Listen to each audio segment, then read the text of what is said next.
Salut à tous, ravi de vous retrouver. On est vendredi 12 octobre. On va reprendre comme d'habitude un suivi de portefeuille jour après jour. Et donc le Bitcoin aujourd'hui, pas grande nouveauté. Donc la clôture hier en bas, mais pas sous les supports.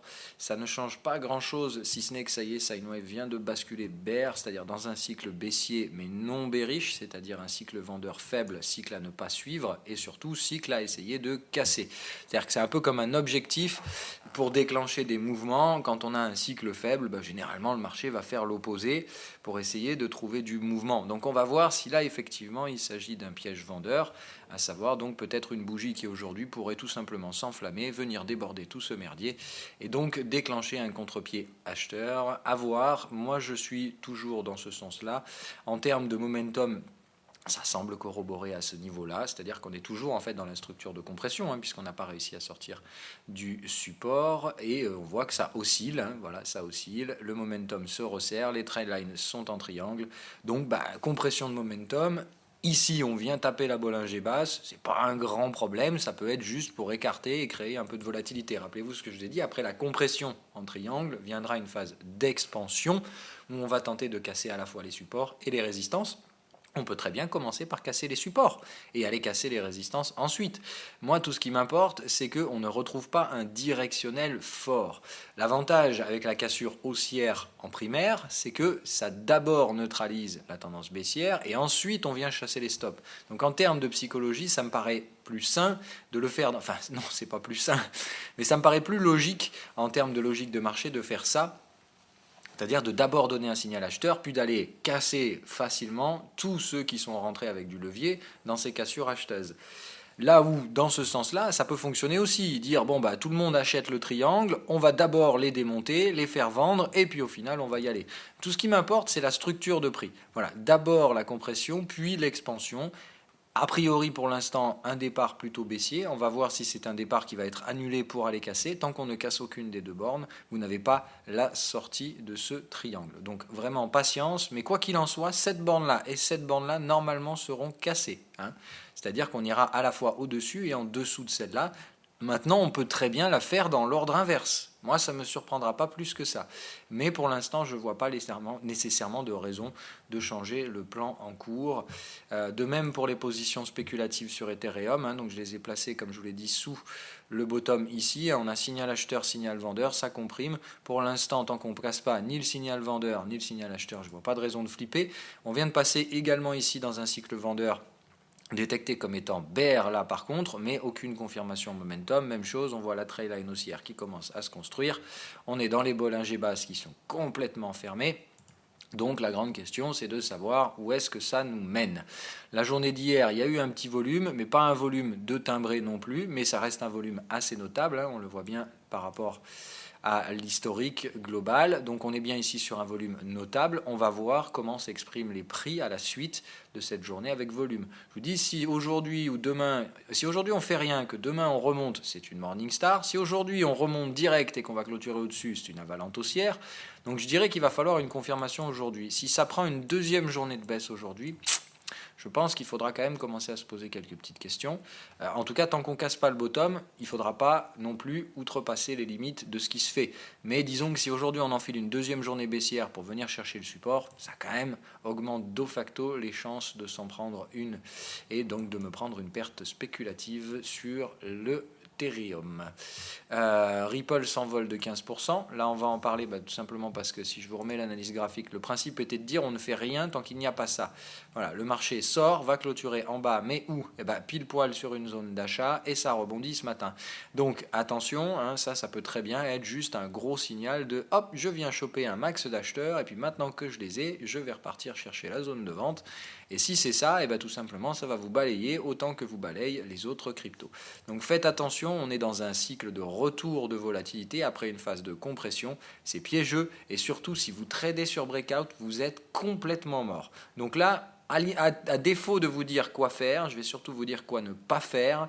Trader sur breakout. Voilà. Là, tous ceux qui font du breaking, du trade de breaking ou du trade intraday, vous êtes mort parce que ça peut aller très très vite dans l'autre sens et ça risque d'être piégeux. Voilà. Allez, ça c'était pour la partie crypto, donc pas de grandes nouveautés, à savoir donc que parmi les actifs les plus volatiles, Ripple, on est venu chercher un support, et un support intéressant. Moi j'avoue, je vous cache pas, j'ai un peu les boules, j'aurais bien aimé en reprendre peut-être un peu du Ripple.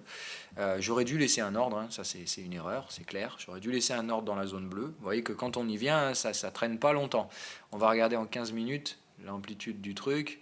Ouais, voilà, vous voyez, hop, on vient et bam, les acheteurs sont là tout de suite, ça refranchit des résistances. Donc on va voir, hein, mais en tout cas là pour ce qui est de la tendance baissière, retrouver des breakouts haussiers, déjà c'est plutôt mort. Hein. Donc c'est dire que là en termes de structure de prix, j'ai plutôt tendance à penser que bon bah c'est plutôt neutre et on essaie de s'en sortir, mais voilà. Dès que ça sort au bas, bah, c'est vite acheté. Hein, et pareil, il y a un peu de volume ici.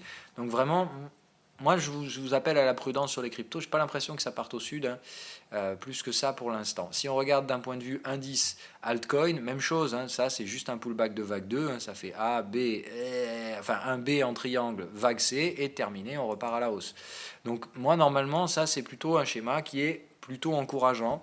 En tout cas, pour la partie indice crypto, on est sur des prix très attractifs. Moi, j'ai préféré, je vous l'ai dit, me positionner dans la phase de non-volatilité, en sachant que ça, c'était très probable qu'on vienne chercher les Bollinger basses pour mieux remonter derrière. Hein. Donc, il faut mieux faire attention. Moi, tant que les cryptos ne vont pas faire un nouveau plus bas sur les indices coin, je pense sans grande peine que ce schéma baissier est terminé et que normalement, on se dirige là vers un contre-pied acheteur, c'est-à-dire ABC, ça corrige, mais ça ne parvient pas à casser le support. Trop de soutien acheteur, et derrière, on va se diriger, je pense, vers les résistances. Donc je reste toujours avec le biais précédent sur ces marchés. À savoir, buy and hold, il faut être ouvert à beaucoup de scénarios. Ça peut prendre énormément de formes, mais je pense qu'il faut rester acheteur des cryptos sur les prix actuels. Gold, tiens, voilà. Alors, le renfort du gold, je l'ai eu exécuté ce matin, tout en bas, parfaitement ici. Hein, je m'étais positionné sur ce support en attente. Ça peut aller plus bas, hein, il n'y a aucun problème là-dessus. On va être très franc. Alors, attendez, je vais essayer de savoir qui est qui là. Voilà, ça c'est mort, on n'a pas besoin. Donc, je vais faire un petit nettoyage. Donc, la résistance est bien franchie. Ce matin, on revient lui dire bonjour. Bon, il y a des chances que ça aille plus bas. Hein. Voilà.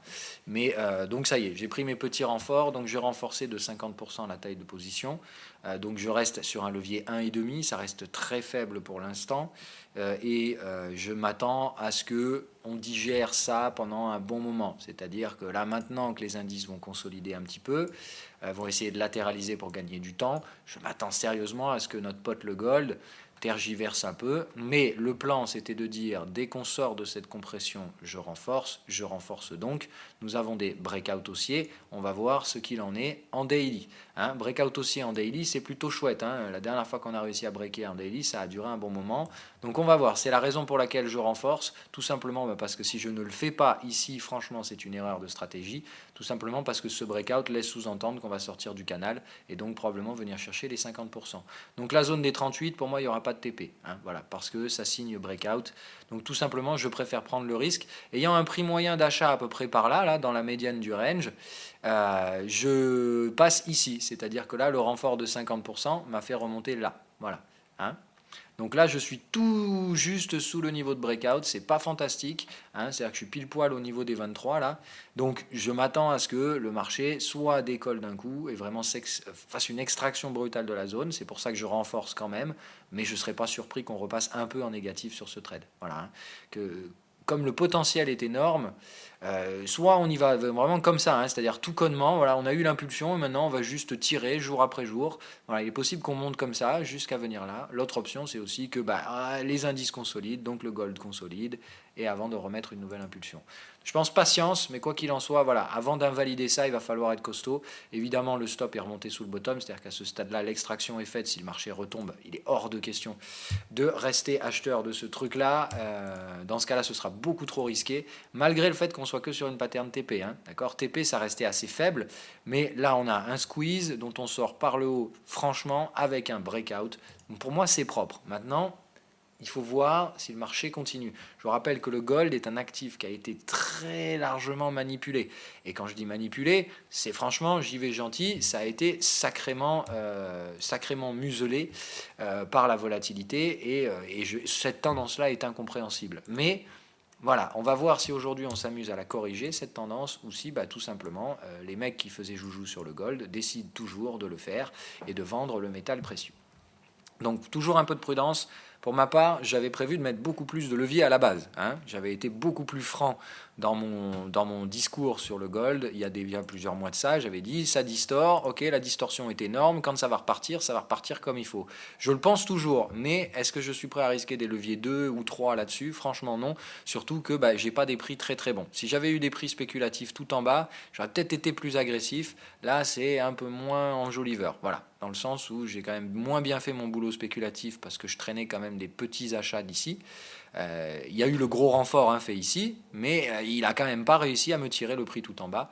Donc voilà, c'est des raisons où quand on spécule, encore une fois, on ne maîtrise pas le timing, c'est toujours la variable de la spéculation. Dans notre cas présent, ici, il se trouve que la variable spéculative, elle a été assez chiante sur le gold, il y a eu plusieurs ratés, il y a eu des pertes spéculatives, il y a eu des invalidations, et puis maintenant, ça commence enfin à se mettre dans le bon sens, sur une belle zone technique. Maintenant, on va voir ce qu'il en est, si ça trouve vraiment le rendu escompté. On peut peut-être même viser, moi je pense, le 200 là-dessus. Ça ne me semblerait pas impossible. Tout dépendra du rythme de marché. Si ce rythme de marché là le fait en ligne droite comme on l'avait fait là, en fait pour moi tant que ça oscille pas en daily, c'est-à-dire tant qu'on ne fait pas des replis vers des supports et qu'on reste en linéaire comme ça, je pense qu'il n'y a aucune raison de s'arrêter et on peut franchement viser un 61% de retracement. Ça fait 1286, c'est pas inintéressant. Voilà. Sur le silver, le breakout n'est pas encore là, donc c'est la raison pour laquelle je vous invite quand même à de la prudence. Mais pour moi, silver, ça reste très très propre également. Je pense qu'ici, on va casser ce double signal vendeur.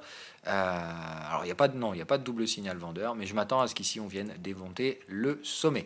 Donc, pour l'instant, un peu de prudence. Vraiment, il faut quand même rester calme face à ces marchés. Mais comme ici, je voyais bien la structure leading diagonale, là où beaucoup pensent que ça, c'est une vague 4, d'accord, j'ai vu pas mal d'analyses où les gens disaient ça, c'est une vague 4, donc il va y avoir une vague 5, et Silver va rester baissier et venir casser son support. Alors c'est une possibilité, encore une fois, il y a toujours beaucoup d'options dans un marché, on ne cadre pas le marché, on essaie juste, enfin, on ne bloque pas, on ne limite pas le marché dans ses mouvements, on essaie de lui donner un cadre dans lequel on accepte d'évoluer, et quand on sort de ce cadre, c'est qu'on a tort. Moi, je pense que pour l'instant, ça, c'est le scénario qui me donnerait tort. C'est-à-dire, si ça rechute, moi, Silver, je vais sortir, je ne vais pas m'embêter. Mais comme ici, je ne vois pas une structure consolidante, mais une structure leading diagonale, parce qu'on voit bien les 5 impulsions, enfin les 3 impulsions haussières, 1, 2 et 3. Quand je vois 3 impulsions haussières, ça ne correspond pas avec une structure de consolidation. Alors, soit on fait A, B, C, c'est possible, et dans ce cas-là, ici, on pourra repartir à la baisse. En attendant, pour moi, ce schéma reste un schéma haussier. Donc je reste à l'achat des métaux, à la fois gold et à la fois silver. Mais silver, pas de renfort exécuté hier, tout simplement parce qu'il n'y a pas eu de breakout sur cet actif. L'US Oil, le trade s'est parfaitement déroulé et il est arrivé sur sa target. L'objectif était donc de jouer le breakdown de cette zone support. Ça a été fait, breakout, on a la target, mais moi je vous ai dit, je sors à un ratio d'1 pour 1, comme c'est un break. Donc j'avais dit tout simplement, hop, c'était stop là, là, je remets la stratégie, je l'ai supprimée parce que c'était pas nécessaire, mais de la garder quand c'est fait. Donc c'était stop, entrée sur breakout, hop, et un ratio 1 pour 1. Donc moi ça a été TP à peu près par là, je crois le matin, ou là, je sais plus. Mais hier ça a été pris, ça a été un joli gain, je crois 1,95 il me semble. Donc c'était chouette, voilà, c'était un trade sur breakout, tout ce qu'il y a de plus classique. Ayant raté toutes les positions spéculatives là-haut, à défaut de trouver un signal, je suis désolé, là les indicateurs parfois ils n'arrivent pas à se synchroniser. Là ils n'ont clairement pas réussi à trouver un consensus dans ce signal de baisse. Pourtant on était bien sur la zone de prix, mais voilà, ici il est passé bullish. Je ne comprends pas vraiment pourquoi, mais ici l'indicateur est passé boule et du coup il n'a pas réussi à trouver les signaux de vente derrière. Bon c'est pas grave, ça déclenche quand même sur le signal de breakout. Donc ça me laisse à penser que ici on est en train de constituer un gros range, d'accord, un range assez costaud, puisque je ne pense pas que ce soit un break de tendance baissière, je pense qu'au contraire ce soit un break de vague 1, c'est-à-dire il faudra s'attendre probablement à ce que cette zone là, la zone qu'on a breakée, soit une médiane de range. Vous voyez, on peut se dire par exemple un truc comme ça en zone de breakout, ça nous donne un range potentiel. On prend les clôtures, je vous rappelle, pour faire les ranges. Voilà, ça nous donne un range potentiel par là. Je pense qu'on a toutes les chances de venir trouver un support ici dans les prochains jours. C'est également la target du break. Ça laisse bien à penser que voilà, pour moi, là, le contexte sur ce schéma-là va devenir un contexte de range dans les prochains jours et prochaines semaines. Donc je m'attends tout simplement à ce que ceci se mette en place. Donc là, on est dans la partie basse, hein, donc on ne fait plus rien pour ma part. J'ai joué l'accélération baissière, le profit a été pris. On est en milieu du range, c'est-à-dire le prix le plus pérave qui puisse exister. Dans ce cas-là, vous faites une stratégie de range, comme d'habitude, tout ce qu'il y a de plus simple. On prend son bottom. Voilà. Alors hop. Pardon. Non plus. On va y arriver. Voilà, donc on prend son bon vieux trading de range, à savoir, par là on cherche plutôt à acheter, là on cherche plutôt à vendre. Et pour l'instant, donc on est venu chercher la zone acheteuse, le profit est encaissé, c'est terminé pour ma part. Donc j'ai joué la traversée en fait de la dumb zone, hein, tout simplement. Et maintenant, je pense que maintenant qu'on a fait partie haute, partie basse, on va juste construire un range. Donc je pense que maintenant, d'un intérêt technique, ça devient de plus en plus faible. Donc à voir, hein, si ça revient chercher la zone rouge, pourquoi pas. Un petit trade à faire. Donc là, on va juste noter les deux bornes. Là, tant que ça ne vient pas là-dedans, voilà. Hein, et on trade les zones où il y a du volume. Vous voyez, là, il y a eu un peu de volume. Donc ici, ça peut être intéressant pour un short. Même là, ça peut être intéressant pour un achat. Là et là. Hein, on voit bien les deux zones où ça a intéressé les investisseurs. Donc là, vers les 69,82, histoire de dire qu'on passe sous 70, ou 68,79, histoire de dire qu'on est dans le bas du range. Donc moi, je dirais, ici, on peut commencer à tenter sous condition de signaux, hein, mais vous voyez que ça va être compliqué dans un breakout.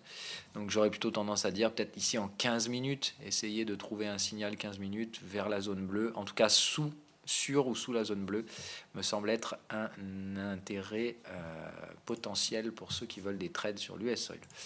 On continue les indices. Alors non, on va regarder voilà, les junk bonds. Ça rebondit, hein, ça continue. Donc hop, voilà. Ça rebondit, mais ça reste clôture baissière. Hein, c'est-à-dire on clôture en baisse, mais ça rebondit. Mais on essaie de tenir donc ce support, le support du danger, de la dernière chance. La volatilité est là, hein, c'est-à-dire que sur les junk bonds, on voit bien les Bollinger s'écarter. C'est plutôt mauvais signe. Hein. Moi, je maintiens mon biais largement baissier sur les indices. Maintenant, je vous avais prévenu qu'on risquait de retracer un petit peu. C'est normal, hein, voilà. On digère, on est sur des moyennes de prix, 200 jours pour la plupart, donc il va falloir calmer un petit peu. Je ne prends pas d'achat, hein, tout simplement. Les profits ont été réalisés, c'est-à-dire que le S&P, j'ai plus rien, j'ai récupéré tout. Le Dow Jones, il me reste 50%, je crois, ou un truc comme ça, et le Nasdaq, il me reste 66%, c'est-à-dire 2/3 de la position à la vente. Voilà. Donc je les laisse retracer, hein, d'accord, et je me servirai du cash que j'ai emmagasiné sur les baisses pour revendre sous des résistances une fois les pullbacks effectués. Je reste baissier, hein, ça fait partie du plan, que le marché retrace un petit peu. Ce que je veux voir, c'est jusqu'à quelle profondeur on va retracer, et je m'attends normalement à ce qu'on ne retrace pas grand-chose, puisque je pense qu'il va y avoir de la demande vendeuse assez rapidos. Le VIX se replie assez logiquement, mais pour l'instant reste donc au-dessus de la zone des 20. Donc la question, c'est de savoir où est-ce qu'on s'installe. Est-ce qu'on s'installe en volatilité entre 20 et 30? C'est une possibilité, c'est une zone, on va dire, c'est une borne de volatilité. Est-ce qu'on va repasser sous les 20 pour faire 15-20? C'est aussi une option. Voilà, c'est-à-dire que ça, c'est l'option plutôt haussière. On vient s'installer là, mais dans tous les cas, les indices remontent et retracent assez profondément, mais après, on risque de se reprendre une cartouche. Si on reste entre 20 et 30, là, ça veut clairement dire qu'au contraire, c'est bien bear, qu'il y a énormément de panique dans ce marché, et là, ce sera plutôt bon signe. Donc attendez, gold on a traité. Ah oui, les 10 years. Hop, donc voilà, hein, comme d'hab, il y en a qui se sont dit hier, allez, les 10 ans se replient. Je pense pas qu'on ait fini le cycle de hausse. Hein, tout simplement ici, grosse vague 1, hein, d'accord, une toute petite 2, une 3, on fait une 4 et il reste probablement une 5 à faire derrière. Donc je m'attends toujours à une nouvelle poussée haussière sur les taux. Donc toujours une réplique. Hein. Mais en parlant daily, c'est-à-dire que là on est dans une structure consolidante, ça peut très bien durer encore quelques jours en consolidation sur les taux. Je reste à l'achat bien évidemment des taux européens et ça ne change absolument pas à ce niveau-là. Pour moi, la crise sur les taux, elle est loin d'être finie. Bien au contraire, les taux courts vont même maintenant augmenter encore plus vite que les taux longs pour se rapprocher dangereusement de l'inversion de la courbe de taux, tout simplement parce que c'est normal et que à ce stade d'avancement et de maturité des tendances, voir les courbes de taux s'inverser, ça veut juste dire que les investisseurs ont bien compris que c'était fini. Maintenant, comme tout le monde regarde ça, évidemment, il y en a qui jouent là-dessus pour éviter que ça se voit trop. Mais c'est le même schéma que l'année dernière. Tout est baissier, les professionnels le savent. Donc on sait que les professionnels sortent le cash du marché, en tout cas ils limitent le risque. Mais à côté de ça, les graphiques montrent une prise de risque exacerbée. C'est vraiment ça qui était complètement fou depuis les 10 à 12 derniers mois. C'est qu'on sait que Wall Street prend des profits. En tant que professionnel, moi je vois les patterns, je les vois très bien sortir le cash du marché, et pourtant les valorisations augmentent de façon quasi parabolique sur certaines, donc qui traduisent une prise de risque complètement folle. Évidemment que ça c'est typique d'un schéma de fin de tendance, voilà, parce que quand vous avez les institutionnels qui comprennent qu'il faut commencer à sortir de l'argent, et que en plus de ça les particuliers achètent comme des imbéciles, généralement c'est mauvais signe. Voilà. Maintenant ça met du temps à se mettre en place, il s'agit de scénarios mensuels, donc certains me reprochent souvent d'avoir raison trop vite, mais c'est pas grave. C'est de me positionner beaucoup trop rapidement. C'est pas grave. Encore une fois, je prends les leçons de tout ça. J'ai jamais tradé une fin de cycle. Je connaissais pas cet aspect-là de très faible volatilité, de très forte résilience du marché. Maintenant, je l'ai compris. Rassurez-vous, dans 8 ans, je ferai pas les mêmes conneries. Mais voilà, il faut bien de toute façon appliquer une stratégie. Ma stratégie, je l'ai appliquée. Il se trouve qu'en contexte faiblement volatile, je le sais que ma stratégie, elle a du mal. L'année dernière, elle m'avait déjà fait le même coup quand on avait eu la forte phase de hausse également aussi en fin d'année. Donc il faut faire attention. Voilà. Je sais que dans un contexte faiblement volatile et extrêmement résilient, j'ai beaucoup de problèmes parce que tout simplement, les gestions de position robotisées rendent la lecture du marché complètement illisible. Les scénarios Gold, c'était du grand n'importe quoi, mais en attendant, ça servait de couverture pour jouer des achats indiciels. Donc voilà, d'un point de vue robotique, il y a une logique si vous voulez, mais d'un point de vue humain, c'est complètement débile. Mais c'est comme ça que ça fonctionnait les 10 à 12 derniers mois. Évidemment, ça risque de se payer maintenant, mais on va voir tout ça. On va voir si donc j'ai eu raison ou si en tout cas Skynet prend le contrôle du marché complet.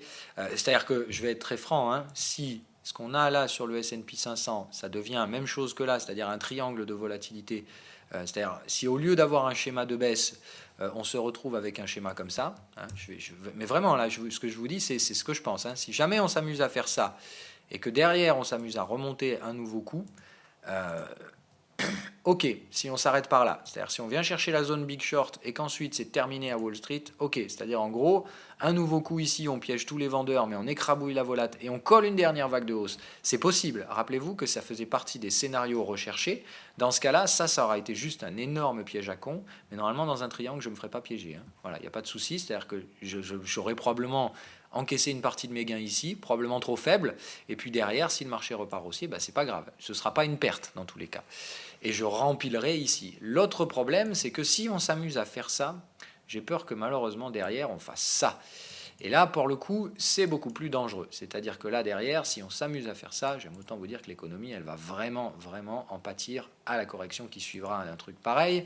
C'est-à-dire que voilà, comme on a eu ici une fin un peu parabolique, j'ai peur, mais vraiment peur, que le S&P 500 nous fasse une parabole. C'est-à-dire qu'on crée la plus grosse bulle jamais vue, c'est-à-dire une bulle d'actifs non sectorisés, globalisés. On achète tout et n'importe quoi parce que c'est estampillé américain et que c'est dans le S&P 500. Le problème, c'est ça. Voilà. La pente de la fin de l'année dernière est complètement anormale pour un S&P 500. J'ai peur qu'il y ait une réplique encore plus violente en fin de vague 5 ici, si jamais on venait à réussir à bloquer la volatilité ici une nouvelle fois. Donc c'est une grande question. que je me pose. Est-ce qu'on ne va pas essayer une nouvelle fois de museler la liquidité à grands coups d'intervention un peu douteuse? Mais voilà, on va voir ça. Moi, c'est le scénario, donc c'est la raison pour laquelle j'ai pas oublié la case prise de profit quand même, hein. J'ai bien encaissé des profits, parce que d'une part, il faut rembourser les échecs spéculatifs. Donc ça, ils ont été largement remboursés, il n'y a aucun problème. Même si demain, on va me stopper tout ce qui reste, j'aurai déjà l'arrangement remboursé, tout ce qui se traîne ici, hein. Alors, j'aime pas trop, je donne pas les montants en euros, parce que ça n'a aucun intérêt, hein. Mais voilà, là, je viens de prendre 12% en 3-4 jours, là. Donc c'est plutôt cool. Évidemment, si on remonte, il y en a probablement 5 ou 6 qui vont disparaître. C'est-à-dire qu'il restera 6%, ça me permettra de rembourser toutes les pertes spéculatives, tout simplement. Donc c'est-à-dire qu'en gros, ce sera vraiment un coup pour rien. Mais je préfère prendre le risque de faire un coup pour rien que, après avoir bien structuré mon scénario, rater le point de départ d'une vraie chute baissière, d'un vrai cataclysme boursier. Parce que là, si vous vous mettez ici et que vous prenez tous vos profits, bon, au pire, vous pouvez effectivement revendre. J'ai déjà quand même encaissé plus de 50% des profits, hein, il faut être d'accord. C'est-à-dire qu'effectivement, dans le pire des cas, si je me fais chasser à zéro, hein, et normalement, si on construit un triangle, je vais quand même le voir venir, ce qui fait que je vais pouvoir reprendre d'autres profits, je vais probablement reprendre d'autres gains en cours de route, puis là, le gold vient de déclencher, donc voilà. Il y a d'autres scénarios qui ont encore beaucoup d'autres gains à venir derrière. Dans tous les cas, ça ne peut pas être perdant. C'est juste que si jamais c'est ça qui se produit, je vais avoir une fin d'année, pas comme je l'espère, c'est-à-dire dans ce cas-là, je ne pourrai pas terminer une bonne année, j'aurai une année très moyenne à cause du fait que tout simplement cette phase de faible volatilité tout au long de la mi-année aura été un cataclysme. Mais bon voilà, quand vous voyez ça, hein, regardez quand même la tronche du volume hier. Bon voilà, là ça a sorti du gros volume hier, hein. Les mecs n'ont pas fait semblant, hein. Donc là on y est allé à coup de... Enfin, c'est du bazooka monétaire là. Rendez-vous compte, hein, le volume historique du S&P 500. Là, c'est le plus gros volume qui n'ait jamais été vu depuis... Alors attendez, on va aller le chercher en hebdo. Ça, vous allez voir le truc, hein. Voilà. Regardez-moi ça, hein. Alors là, on parle d'un volume CFD, hein, mais c'est un truc de fou. C'est-à-dire que là, c'est le plus gros volume jamais vu historiquement sur une bougie hebdo baissière. Voilà. Donc, je ne veux pas vous alarmer, juste simplement vous ramener à la raison, hein. Quand le volume augmente et que les prix bloquent comme ça, c'est une pattern de fin de cycle, une pattern d'écrasement qui précède un bear market. Point barre. Maintenant, je n'ai pas dit qu'on allait aller en ligne droite, mais il faut quand même être conscient de ce qui se passe. Et que soit effectivement ici, c'est tout simplement, le marché ne baissera jamais, puisqu'à chaque fois que ça baisse, des mains invisibles arrivent pour amener une liquidité complètement folle sortie d'on ne sait où. C'est une possibilité, hein, mais dans ce cas-là, je vous dis, c'est vraiment le scénario qui plaira aux fans du mondiste. Skynet a pris le contrôle du marché. En gros, on ne peut plus baisser, c'est-à-dire que on a franchi le point de non-retour, un peu comme pour le climat. Et dans ce cas-là, au lieu de s'attaquer au problème, on préfère dire non, il n'y a pas de réchauffement climatique. Voilà. Ce serait un peu ça. Donc le problème, ce serait de dire non, il n'y a pas de survalorisation indicielle. Au contraire, allons-y, double dose. Il faut absolument acheter des actions. Voilà. Ce serait un problème. Mais face à ce problème, et j'insiste bien là-dessus, si vous tenez des ventes, vous êtes mort. Maintenant, après, il y a des choix éthiques à faire. Moi, je vous l'ai dit, malheureusement, j'ai une éthique qui sera totalement incompatible avec des achats d'actions dans ce contexte-là. Donc, je ne traderai plus le marché actions si ça venait à arriver, pas tout simplement parce que ce ne sera plus un marché pour moi. Donc, le marché actions, je l'ai dit, je ne le traiterai qu'à la vente, pour des raisons évidentes. On est beaucoup trop cher et on commence à arriver sur des niveaux de stupidité qui vont commencer à arriver sur des niveaux qui vont impacter l'économie, c'est-à-dire des cycles récessifs qui risquent de durer un peu plus qu'une récession éclair. Là, pour l'instant, on peut faire une récession rapide, voilà, purge indicielle, et on repart sur un nouveau cycle. Pour l'instant, je ne vois pas de problème. Maintenant, si on s'amuse à remonter, chercher du 3007, 4000, ou peu importe la limite stupide qu'on pourrait avoir, là, derrière, c'est terminé, hein. C'est vraiment, il n'y aura plus de marché sous la forme qu'on connaît. Il aura une nouvelle forme, mais on arrivera au bout du système de finance capitaliste. Et derrière, il faudra trouver un remplaçant.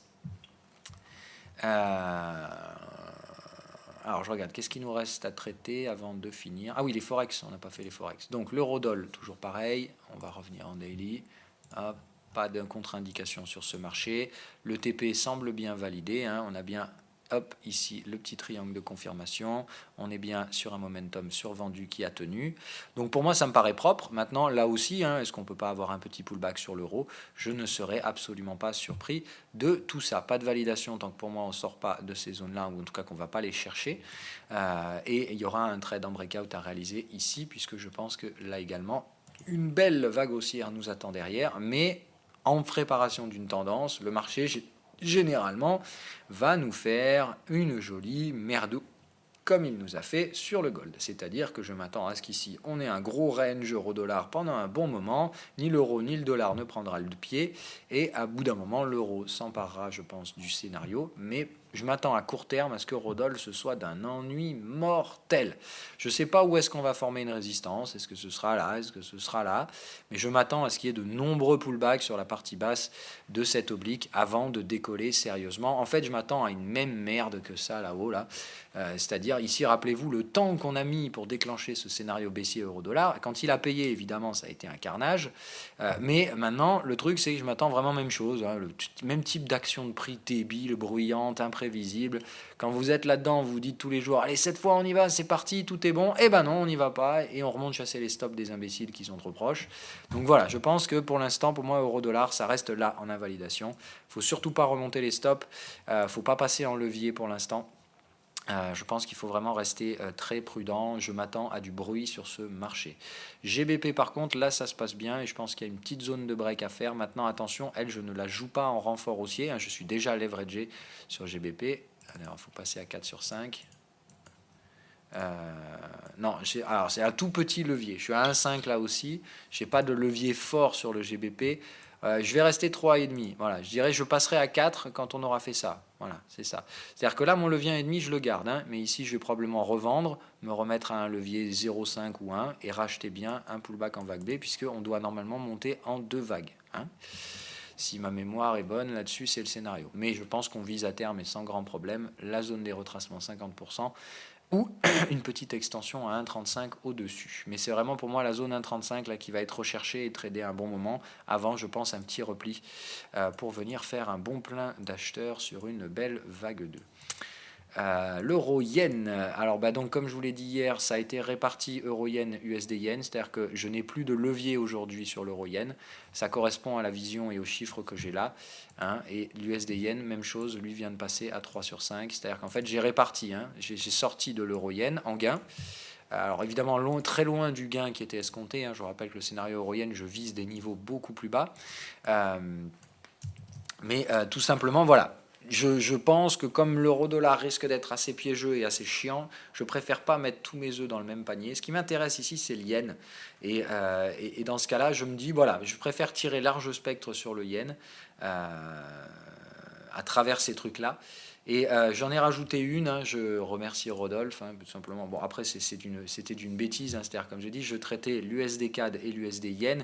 Effectivement, CAD yen est un scénario assez intéressant. Donc, en fait, j'ai supprimé l'USD CAD, voilà, pour faire simple, j'ai supprimé l'USD CAD et j'ai repris CAD yen. Voilà. Alors, ce qui est un cross, mais ça revient strictement au même. Pardon. Donc qui plus est, euro-yen, bon alors c'est dans la bougie actuelle, donc il faut faire attention, mais est en train de déclencher une pattern divergente, confirmée en plus par sine wave, donc il faut faire assez attention, parce qu'un truc comme ça, effectivement, si ça se redirige vers les résistances, alors attention, le problème de la pattern divergente, c'est que là il s'agit donc d'une divergence cachée, qui est assez nette. Effectivement, on a bien épuisé le momentum, on est assez massivement survendu, et pourtant les prix sont toujours au-dessus du précédent support. Donc ça peut être très très très haussier, c'est-à-dire ça mènerait à une cassure de cette résistance. La question est évidemment, une divergence, elle est potentielle avant d'être validée, c'est-à-dire que pour la valider, il faut déjà revenir chercher la résistance. Ça fait quand même assez loin sur l'euro-yen, surtout parce que je pense que le yen maintenant est enfin orienté à la baisse. L'euro peut certes avoir un peu de recherche, mais je pense qu'à court terme, c'est l'aspect risque qui domine, et plus le yen que l'euro. Donc j'ai tendance à penser que l'euro-yen va se prendre une belle cartouche. Toujours pareil, je pense qu'ici, on est en train de latéraliser. C'est comme c'était prévu, rappelez-vous, j'ai dit, on devrait faire ça, je pense, latéraliser un petit chouïa ce qu'on est en train de faire et attaquer une phase complètement verticale sur le yen pour aller chercher la première target. Voilà. Et après, je pense assez rapidement ici un marché qui stabilise, puis un retracement ici avec le fait que là, je pense, c'est la phase où l'euro va décoller assez fortement. D'accord, ou dans ce cas-là, notre ami euro-yen ici se prendra un joli retracement. Hein. Je rappelle que l'euro-yen, c'est bien une structure de range, on la voit bien. Donc la plupart des vagues sont retracées généralement profondément. Ce n'est pas une structure dans laquelle on tient des positions ouvertes longtemps. Ce n'est pas une structure de tendance. Et je vous l'ai dit, on n'aborde pas les structures de range et les structures de tendance de la même façon. C'est d'ailleurs la raison pour laquelle il y a eu beaucoup de méandres dans ce scénario euro-yen, puisque je l'avais envisagé comme étant une tendance, et il se trouve que c'est un range une tendance qui prend des formes de range et qui est assez emmerdante. Donc c'est ça qui a amené beaucoup de ratés sur les timings euro-yen. N'empêche que je pense qu'on se dirige quand même vers les targets qui avaient été annoncés il y a déjà plusieurs trimestres de ça. Sur le NZD-Yen, sans surprise, on forme donc le range sur le support comme attendu. Donc je pense que le marché tergiverse ici un petit moment, peut-être retrace un peu, mais je le vois difficilement retracer plus de 38% de ce truc-là. Et effectivement, vous voyez, hein, je pense que c'est là, hop, mais je pense qu'on va venir là, allez, on va dire pas plus de 50% me semble en termes de retracement. Et donc j'ai plutôt tendance à dire que ce marché-là, voilà comment je vais l'aborder, ici en reverse, c'est-à-dire... Alors, non, on va faire autrement dans ce cas-là. Hop, voilà. Le principe va être de dire, voilà, moi ici, si on revient là, c'est un scénario acheteur. Dans ce cas-là, je pense qu'il faudra au contraire jouer le contre-pied haussier et des retracements plus profonds sur la paire NZD-Yen. Par contre, je pense que normalement, ce qui nous attend, c'est un scénario type comme ça. Hein. Voilà, on vient là, on vient dire bonjour dans la zone neuneu, mais on ne dépasse pas 61. Il est hors de question de venir chercher 74-34. Mais je dirais, voilà, un petit pic là-dedans. Je ne connais pas la forme de range, je m'en branle. Franchement, tout ce qui m'importe, c'est qu'on passe quelques jours dans cette zone-là. Et après, hop, déclenchement en breakout quand on passe sous la zone rouge. Et là, ça deviendra un petit peu plus important en termes de scénario, puisque là, je m'attends franchement à un décrochage en ligne droite du NZD-Yen. J'espère qu'à ce moment-là, notre pote AUD-NZD retrouvera un peu des couleurs. Donc voilà, hein, ce que j'attends, c'est vraiment ça. Ça range, ça hésite, et bam, on démonte tout. Je vous rappelle qu'en structure hebdomadaire, c'est dans le contexte est hebdomadaire sur ce trade. On va y arriver peut-être. Ils sont d'un mou du gland ce matin, TradingView sur les graphiques, c'est ouf. On se secoue, voilà. Hein, donc le principe sur la NZD-Yen, c'est de dire la volatilité baissière à attendre, phase de tendance, pour aller chercher des extensions de la vague précédente. Donc ça nous amènera normalement vers le support un peu... les zones support de long terme, où je pense qu'ici, effectivement, on devrait se calmer sans grande peine sur notre pote à une ZD-Yen. Mais je pense qu'ici, sans problème, on peut s'attendre à une structure tendancielle à peu près de ce style. Donc avec une petite gestion du risque à faire, je pense ici sur la zone 61%, où on peut faire un peu moins que ça. Hein. Généralement, on peut faire 61,8 ou 78,6. Hein, voilà. Donc ça, c'est les zones sur lesquelles je pense qu'on peut gérer son risque. Hein. Ici, je mettrais bien un petit TP1, pour un petit TP, on va dire, de 25 à 50% grand maximum. Je mettrais bien ici un petit TP1 quand même, pour gérer le risque, puisque dans cette zone, on risque de faire notre vague 4, hein, c'est-à-dire de venir chercher la zone target, ranger un peu ça, et puis essayer d'aller chercher derrière notre cher objectif. Mais voilà, en termes d'action de prix, c'est vraiment ça, hein, je pense qu'on peut escompter. C'est-à-dire ici, la phase tendancielle, on récupère les gains pour laisser le range se former, éviter de payer des rollovers pour rien, on réduit le levier et puis on refoule la cartouche ici, parce que là il s'agit quand même de scénario de long terme, hein, donc disons que là il y aura peut-être 2-3 trimestres de range à faire derrière, ça veut dire 2-3 trimestres de rollover à payer. Bon, au bout d'un moment, ça a quand même un coût le rollover quand on parle en trimestre. Hein. Donc je pense qu'ici, il ne faudra pas oublier, je pense, la case Target 1, puisque ça, c'était clairement un scénario où je vais mettre un bon gros levier de connard. Alors de connard, peut-être pas, mais disons que dans cette zone-là, il y a 10% à faire, avec probablement, je pense, un levier 2,5. Donc un bon 25-30% de gain à escompter sur ce scénario. Et plus quand on ira chercher la target de fin. Hein, voilà. Mais donc patience, mais pour moi le NZD-Yen, là on commence à arriver à la phase de maturité, on est dans le range qui précède l'installation de la tendance. Maintenant je ne suis pas magicien, il s'agit d'un contexte hebdo, ça peut encore prendre 1 à 2 mois, 3 mois s'il faut, avant d'y arriver, mais je pense pas plus d'une dizaine de bougies avant de déclencher le breakdown. Breakdown qui, je l'espère, coïncidera avec le putain de break-up de notre AUD-NZD qui là également accumule sur le support. Le momentum est neutre et il est prêt donc à repartir à la hausse, à installer la tendance, mais on peut très bien passer encore 4-5 semaines ici à tergiverser, à plat, à se faire chier avant d'envoyer la tendance. Mais je pense que là aussi, la structure reste la même. L'USD CNH, je suis curieux de voir comment il va réagir celui-là dans les prochains jours. Est-ce que oui ou non, on va réussir à venir faire les couillons là-haut? C'est la grande question. Pour l'instant, si ça ne le fait pas, c'est qu'on ira plus bas. Voilà.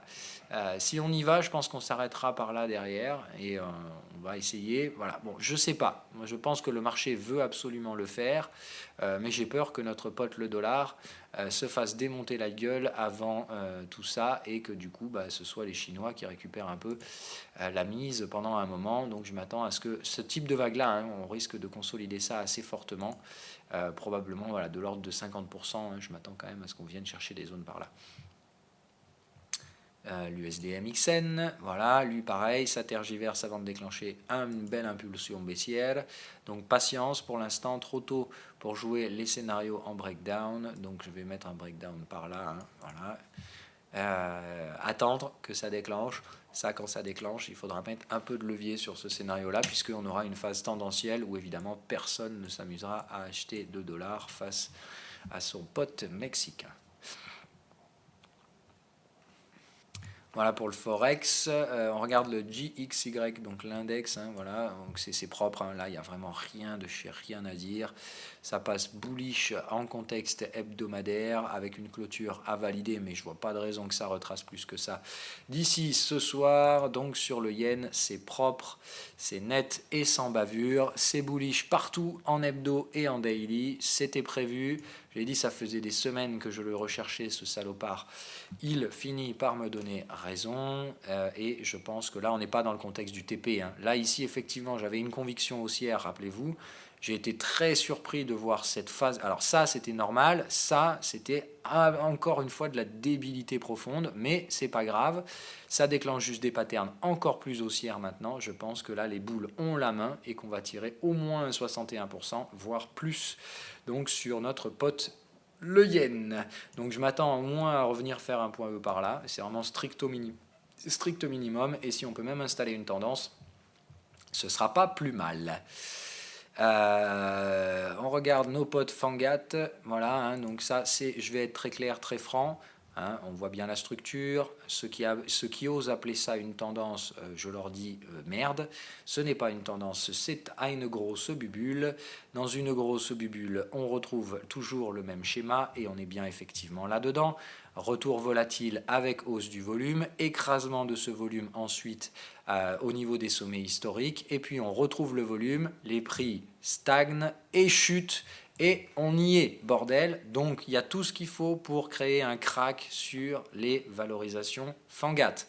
Donc qui tient Fangat aujourd'hui? On ne va pas faire compliqué, c'est Apple. Donc aujourd'hui, Apple, ça tombe, c'est tout Wall Street qui tombe. C'est-à-dire que dans le Fangat, celui qui a le plus de valorisation, c'est Apple, clairement. Donc Apple, ça tombe, c'est game over. On ne va pas y aller par 4 chemins. Et je pense sincèrement que ça commence à maturer. Apple, on fait joujou sur la Bollinger basse et puis on va s'enfoncer là-dedans. Un bon gros coup. Je m'attends à... Alors, hier, il y a quelqu'un, je vais citer son nom une seconde. Voilà, j'aime pas trop en général citer les noms quand il s'agit de critiquer les gens parce que je vois pas l'intérêt qu'il peut y avoir à faire ça. Mais par contre, quand il s'agit de donner les noms des gens qui font du bon boulot, je le fais avec grand plaisir. Donc là, voilà, Maxime Prigent sur Twitter, que je trouve assez intéressant et qui nous a posté un truc là, donc effectivement en parlant de l'action Apple. Donc je vous laisse lire, bon, pour vous expliquer simplement les marchés en ce moment. Ce qui tient les indices US, c'est l'action Apple. Si les indices US décrochent, ça entraînera tout le reste. Ce qui va se passer sur Apple d'ici une dizaine de jours sera crucial. Une petite charte d'interprétation. Alors je ne vous montrerai pas le graphique, mais je vais vous le résumer. Tout simplement, effectivement, il a le même avis que moi, c'est-à-dire que ça commence à casser des supports dans une structure parabolique. C'est plutôt plutôt mauvais signe dans ce cas. Hop, pardon. Donc voilà, on va terminer là-dessus. Je vois General Electric, on va aller lui faire un petit coucou parce que c'est pas normal qu'elle soit aussi dézinguée, mais c'est pas grave, ça peut être des supports intéressants. Mais donc voilà, sur le délire Apple, le principe est de dire si ça commence à chuter, le potentiel de baisse est énorme, puisque ça voudra tout simplement dire que les gens revendent leurs ETF en panique et en perte. Donc on va voir un peu tout ça. Maintenant, attention, c'est la part qui, pour ma part, reste spéculative. C'est-à-dire qu'hier, j'ai été clair, j'ai renforcé, avant-hier, pardon. J'ai renforcé Apple ici en cassure de la zone des 220 et je pense que tant qu'on se maintient sous 230, allez on va dire 227 pour être précis, tant qu'on se maintient sous ça en clôture daily, pour moi c'est mort. Voilà, c'est-à-dire que c'est un marché qui est déjà en train de chuter. Maintenant, il peut très bien faire mumuse quelques jours, et c'est ce que disait Maxime. Il disait à peu près la même chose, et on est totalement d'accord là-dessus.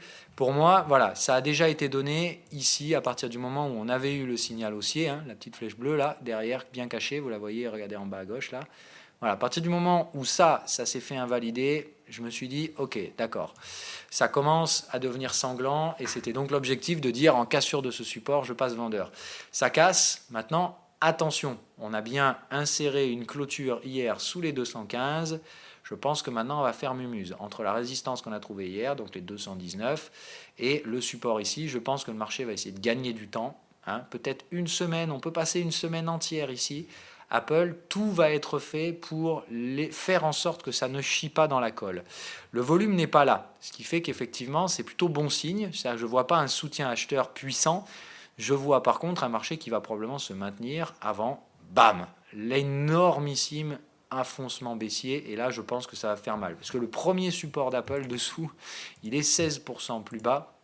Et je ne vois aucune raison que ce support tienne. Donc on va être franc, pour moi Apple, ça tombe, c'est le crack, c'est-à-dire qu'il emportera avec lui toutes les valorisations indicielles, tout simplement de par sa pondération, et je pense qu'il ira tout simplement, une fois arrivé là, il aura déclenché tous les stops, il va probablement essayer de faire un petit soutien sous le support, un petit range, avant de rattaquer la nouvelle zone de stop ici, le gros gap complètement débilos qu'on a fait au début de l'été, et je pense qu'une fois qu'on sera là, derrière, c'est le couteau qui tombe, hein, c'est-à-dire une fois ici, plus personne n'achètera, les valorisations s'effondrent, et on ira voir jusqu'où on peut baisser sur Apple. Moi, je n'encaisse pas tant qu'on n'est pas sur des, allez, on va dire minimum 150. Je dirais que 150 $, ça peut commencer à dire, ok, on réfléchit à des premiers encaissements. Ce sont toutes les zones où il y a du volume. Voilà, moi, 150, je commencerai à prendre un peu de cash, 140, et à 130, clairement, je sors. Voilà. Moi, à 130, je pense que là, il n'y a plus aucune raison. Et normalement, ce gap-là, on va se le garder pour la phase de crack. Rappelez-vous, le crack, c'est plusieurs vagues. La phase épidermique, où on démonte tous les stops de tous les imbéciles qui ont acheté les prix élevés.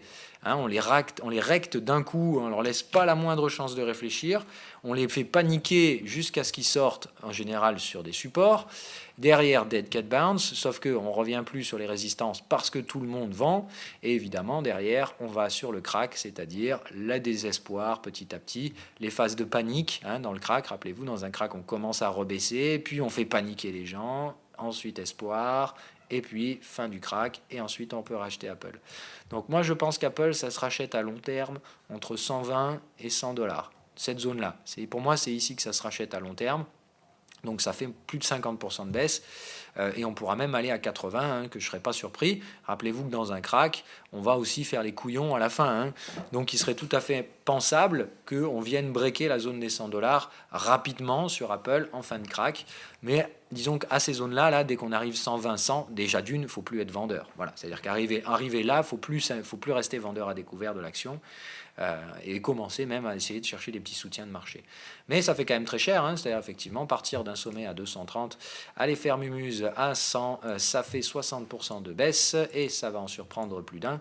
Mais voilà, donc le truc c'est de dire phase épidermique, probablement au moins venir chasser cette zone de stop. Je pense venir chasser un peu sous ce bottom, et à partir de là commencer à se calmer. Donc 156, 150, il faut commencer à y aller mollo, parce qu'ici il commence à y avoir des soutiens de long terme, d'assez long terme, qui ne lâcheront pas les achats. C'est-à-dire qu'en gros ici il n'y a que les crétins qui vendront leurs actions, et qui feront baisser les prix, plus les vendeurs à découvert. Donc sur la phase épidermique, voilà, je vois bien, bam, ça vient là. Il faut casser un support sur la phase épidermique et généralement on vient chercher la phase volatile. La phase volatile pour moi elle est là. Donc je pense que c'est cette zone-là qu'on va venir et je pense qu'on cassera soit ce support, soit celui-là. Je ne saurais pas dire lequel, mais je dirais voilà, 157, il faut commencer à réduire.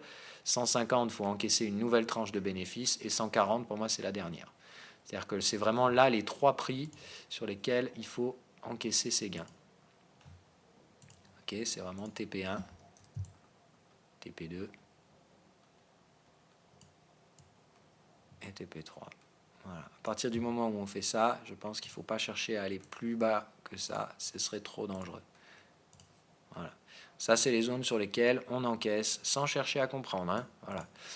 Et normalement, on peut même venir chercher les zones de break. C'est-à-dire que là, en fait, si vous cherchez normalement, techniquement, le prix sur lequel on risque d'échouer, c'est celui-là, c'est-à-dire 145. C'est là où il y a des zones de break. On vient là, on déclenche tous les stops, puis ici, il n'y a plus de vendeurs, et on remonte. Voilà. Donc j'aurais tendance à dire 145, ça me semble être le prix le plus intéressant. Donc ici, je vais mettre target max là. Hein. Voilà, moi, je vais mettre ma target max à 145. Je pense que c'est ici qu'on ira. Et dans ce cas-là, je dirais voilà, déclencher un petit TP par là. Premier TP, une fois qu'on arrive à franchir le premier support de la phase volatile, et une target max ici. Ici, il ne faut plus être vendeur de la phase de crack. Et rappelez-vous, la phase de crack, la première phase de chute est toujours V-bottom, extrêmement rapide, extrêmement catalysée, extrêmement émotionnelle.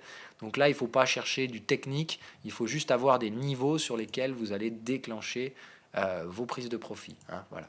Là, je dirais au moins 50% sur le TP1 et ceux qui sont chauds, essayez de tirer un peu plus sur la target max. Mais clairement, dans cette zone-là, il faut encaisser dès que les prix rentrent là-dedans. Et donc General Electric, et on termine l'émission là-dessus. General Electric, ouais, bon, ça reste un pullback mineur. On revient refermer le gap, donc c'est rien de bien méchant. De toute façon, tant qu'on garde celui-là de gap, et je ne vois aucune raison de le refermer, hein, d'accord, donc ça c'est un gap de rupture. On est en rupture haussière et c'est très bon. Et je pense qu'on vient juste clôturer le petit gap d'accélération là, ce qui veut dire que je pense qu'on n'aura effectivement pas une vague 1 étendue. Tout simplement, en fait, ce schéma-là sert à casser la tendance. On fait une rupture de la tendance baissière. C'est-à-dire qu'ici, évidemment, tous ceux qui ont vendu en bas, ils ne retrouveront jamais leur prix. Et je pense, voilà, installation d'un range, donc je dirais entre cette zone support, et ça n'a pas un constat de résistance. Donc j'ai tendance à penser qu'on ira un petit peu plus haut que ça. Donc je dirais une nouvelle impulsion haussière pour faire 1, 2, 3, 4, 5. Et dès qu'on aura trouvé cette résistance, je pense qu'on consolidera de nouveau vers cette zone de prix, là, les 12,45, hein, qui me semble être la zone vraiment majeure. C'est-à-dire à chaque fois qu'on rebasculera sous 12,80 et ces zones-là, on va dire sous 13 de manière assez large, on va dire entre 13 et 12 dollars, c'est la zone qui sera soutenue par les acheteurs. C'est-à-dire c'est vraiment la zone dans laquelle tout le monde va payer l'action sans grande peine. Donc voilà, cette zone-là, je pense qu'on peut la supprimer. Hein. À mon avis, celle-là, à long terme, a réagi, elle a fait le job, et je ne vois pas de raison de voir ça autrement. Donc voilà, General Electric, j'attends soit la formation du range, ce qui n'est pas le cas pour moi pour l'instant, soit la formation d'une résistance un petit peu plus haut, et je pense qu'on a le potentiel pour le faire. Donc pour l'instant, je ne vois pas de raison de s'inquiéter en 2 heures. Je vois simplement une structure de range qui semble vouloir timidement se mettre en place.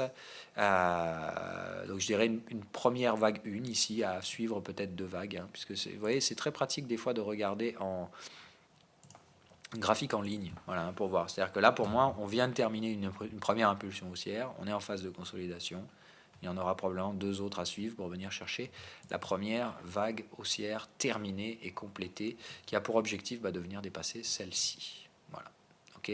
Donc tout comme là, on avait terminé le schéma en 5 vagues baissières, 1, 2, 3, 4, 5. Je pense que là, on commence un schéma de 5 vagues haussières qui devrait mener au moins jusqu'au 23% pour neutraliser complètement la tendance baissière.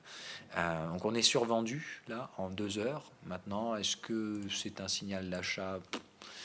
Je ne saurais trop dire. Je pense que c'est pas impossible. Je pense même que ça peut être totalement utilisable et assimilable à un signal d'achat. Il y a bien le niveau technique du gap. Bon, maintenant, moi, je suis suffisamment exposé là-dessus. Je ne renforcerai pas. Mais je pense que le marché recherchera ce type de valeur-là, hein, pour des ascensions dans les prochaines semaines. Voilà, alors CAD-Yen, du coup, je le remonte. Voilà, hein, donc le CAD-Yen que j'ai pris, à la place donc de l'USD CAD, qui me semble un peu con à prendre. Du coup, effectivement, ici, je joue plutôt celui-là. D'accord? Donc le CAD yen que je vais essayer de jouer dans un contexte de baisse. D'accord? On est bien dans un range, toujours pareil. On dit dans un range, on recherche quoi? Toujours pareil, les structures de vagues. Deux vagues de hausse, une vague de baisse. Ah, il nous en manque une. Donc on est bien pour moi dans un contexte de range entre ce bottom et ces résistances-là. Hop, on voit bien la zone rouge magnifiquement répondue. Tout pullback dans cette zone rouge, c'est de la vente pour moi, clairement. Pour l'instant, j'attends. Voilà, donc j'ai transféré le volume que j'avais, par contre, sur l'USD CAD. D'accord, c'est-à-dire je cherchais à acheter l'USD CAD, donc à vendre du CAD, et je vais donc essayer, par contre, de vendre le CAD yen à la place, qui me semble plus intéressant. Donc voilà, l'objectif c'est de se dire, ici on est dans un range, mais le marché aime bien casser des lignes de tendance, donc je dirais la rupture pour moi se fait ici. Donc j'attends que le marché tergiverse un peu dans cette zone et j'attends un point de rupture ici. Vous voyez, ça nous donne novembre, sur une idée de timing, on va dire fin octobre, début novembre, je pense, donc de range à former sur le CAD yen avant d'enfoncer assez sérieusement ce machin-là. Et là, ça deviendra beaucoup plus intéressant. La zone rouge est bien vendue, donc il y a bien un stop à mettre ici pour moi sur le CAD yen. Donc là, je dirais stop loss minimum ici. Si vous voulez respecter absolument la stratégie de range, ça doit être mis au-dessus du range pour être vraiment sûr de ne pas être trop stoppé. Donc je dirais stop là et invalidation ici, c'est-à-dire alerte invalidation. Je parle bien d'une alerte. Voilà.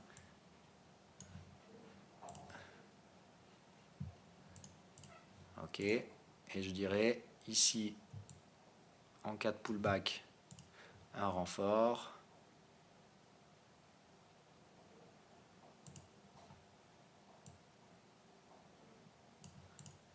Ok, je vais mettre une alerte là, du coup je vais supprimer celle-là.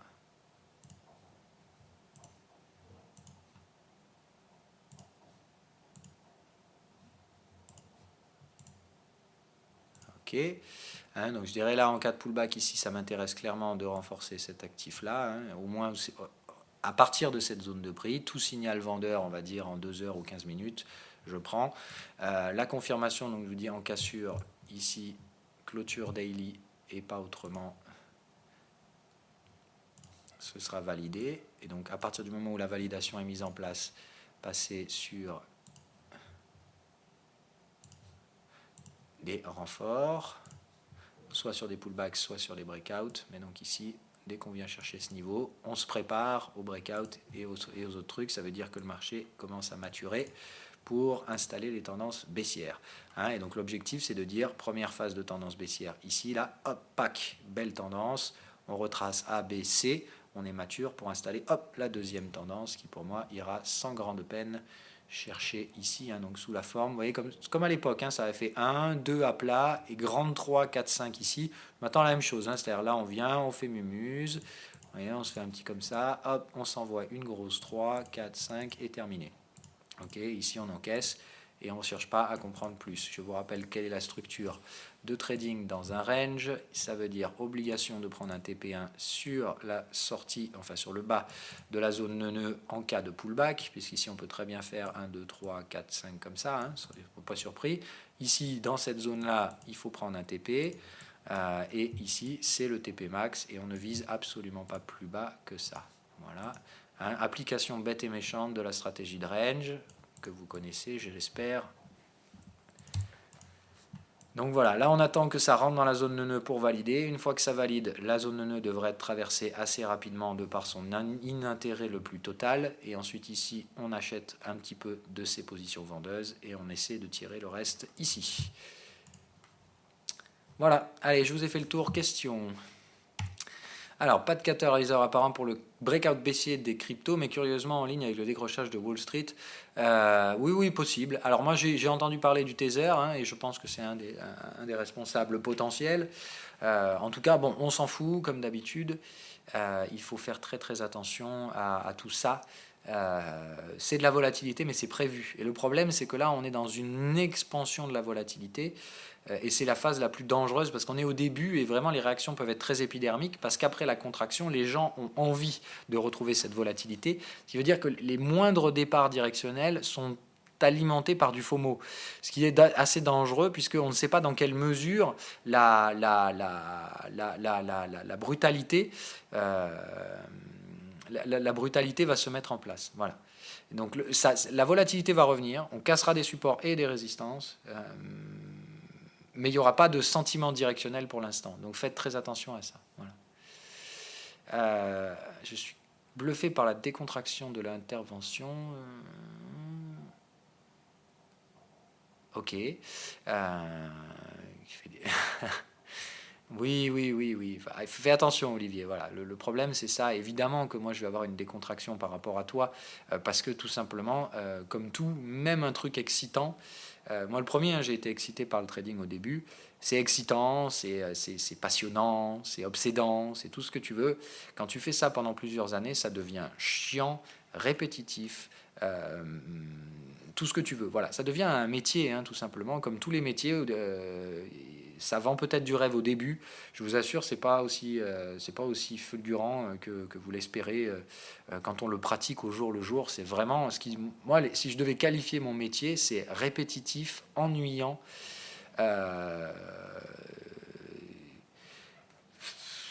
Quoi d'autre? Enfin voilà, moi j'irai pas dire ce que vous. Alors ça reste passionnant, hein. Là je vous donne les aspects négatifs. Il y a évidemment des aspects très positifs au trading.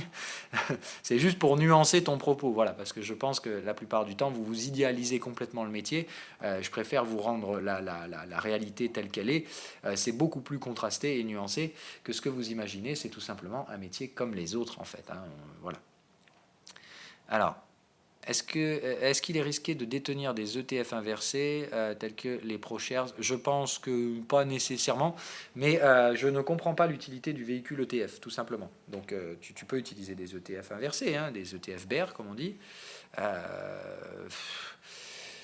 Mais oui, voilà, moi le problème c'est ça, c'est qu'effectivement pour moi les institutions financières qui proposent les ETF, en fait ça dépend chez qui tu achètes ton ETF et qui l'a proposé à la base. Parce que le problème c'est que c'est un peu comme les subprimes aujourd'hui, il y a une chaîne de traçabilité qui est complètement opaque et extrêmement dangereuse. C'est-à-dire que tu ne sais pas qui a créé le produit à la base, qui le vend par quel intermédiaire. C'est-à-dire que la personne à qui tu as acheté ton ETF n'est pas forcément celle qui le garantit derrière. C'est-à-dire c'est pas celui qui va apporter la liquidité sur cet ETF. Donc le problème est vraiment là de la traçabilité de ces produits qui sont aussi merdiques clairement que les contrats subprime à l'époque, hein. Voilà, c'est vraiment ça. Pour moi, la structure financière est exactement la même que celle qui a conduit à la crise de 2008. Donc j'ai tendance à penser que les mécaniques qui feront sauter tout ça seront exactement les mêmes, c'est-à-dire des défauts de couverture, aussi simplement que ça. Hein, il suffit qu'il y ait des mecs qui vendent des puts d'Apple très peu cher pour éviter que Apple se casse la gueule. Il suffit qu'Apple gappe de 10% un jour et puis c'est terminé. Personne ne peut payer ses puts et tout le monde se rend compte que l'assureur ne peut pas assurer. Et derrière, c'est cataclysme puisque c'est margin call sur margin call et ça fait très mal. Mais donc, ouais, voilà. Moi, là, j'aurais tendance à dire tu veux vendre, vends des indices. Pourquoi tu vas t'embêter voilà. Moi, ce que je dirais, c'est que pour moi, un courtier CFD aura du mal à faire faillite. Tout simplement parce que c'est vraiment un intermédiaire. Et si tu es chez un courtier CFD de confiance, qui couvre les positions de ses clients, s'il fait bien son travail, et ben normalement, même s'il peut se prendre une clacasse par un choc de liquidité, normalement, il ne va pas disparaître. Alors que quelqu'un qui joue à faire le malin, à vendre des ETF, si ton courtier vend des ETF sains, entre guillemets, parce que tous les produits ne sont pas merdiques, c'est ça qu'il faut voir. Le problème, c'est que quand on rentrera, si on rentre dans une phase de crise, dont les ETF sont le catalyseur, tout le monde va regarder sous le manteau. C'est ça le problème, c'est qu'on va commencer à regarder ce qu'il y a sous la surface de l'eau dans les icebergs. Et on va commencer à dire, ah oui, donc toi, tu as vendu tant de cette merde, donc tu es redevable de tant, est-ce que tu peux payer? Non, ah ben tu dégages. Voilà, ça va être un peu ce genre de truc. Une phase de purge un peu dégueulasse, où la confiance est rompue à court terme, puisqu'on se demande qui détient combien de ces saloperies d'ETF, celles qui seront illiquides. Hein. Voilà, parce que le problème, c'est pas l'ETF. Le problème, c'est qu'aujourd'hui, tu as des mecs qui vendent un ETF complètement illiquide, en garantissant une liquidité qu'ils ne pourront pas assurer si ça tombe. Hein, voilà, c'est vraiment ça. Et en plus, je vous dis, on a créé des produits dérivés derrière, certains se couvrent à droite, à gauche. Donc il y a complètement... La structure de prix est toute pourrie, ça c'est clair. Maintenant, attention, ça veut juste dire qu'on prend des risques énormes et que la seule condition pour que ces risques puissent perdurer, enfin, que cette prise de risque puisse perdurer, c'est que les prix augmentent de façon parabolique. Donc soit on va trouver un bottom ici et la suite sera absolument folle, follement haussière, ou alors c'est déjà en train de vriller et derrière on va payer les prix des pots cassés.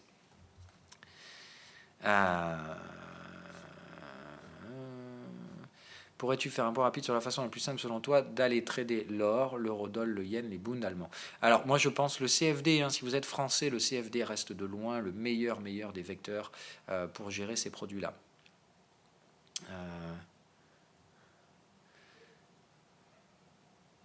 Alors, sur Reddit, il y a énormément de gens qui croisent le marché des stocks et celui des cryptos avec cette baisse soudaine. Alors, pure coïncidence. Bon, je pense que c'est juste, ça fait parler les cons. Hein. La plupart des gens qui vont aller commenter ça sont des gens qui ne comprennent rien au marché, je pense, ou qui pensent comprendre, mais qui sont surtout là pour vous vendre soit des produits, soit n'importe quoi. Mais non, voilà.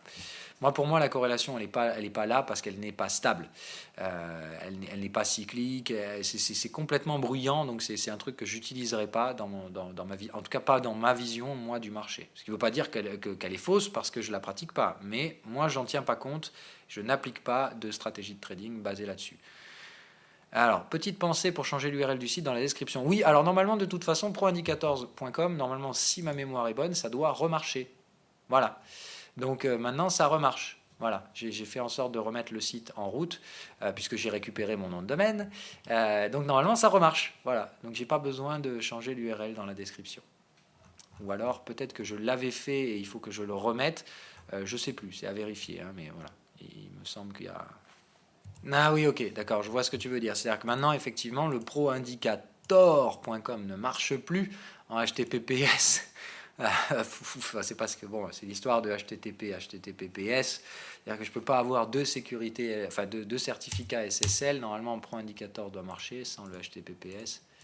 Bon, je sais pas. Enfin, il faut que je gère. En tout cas, donc voilà. Maintenant, on vient de revenir sur proindicators.com. D'accord, donc ça remarche comme avant.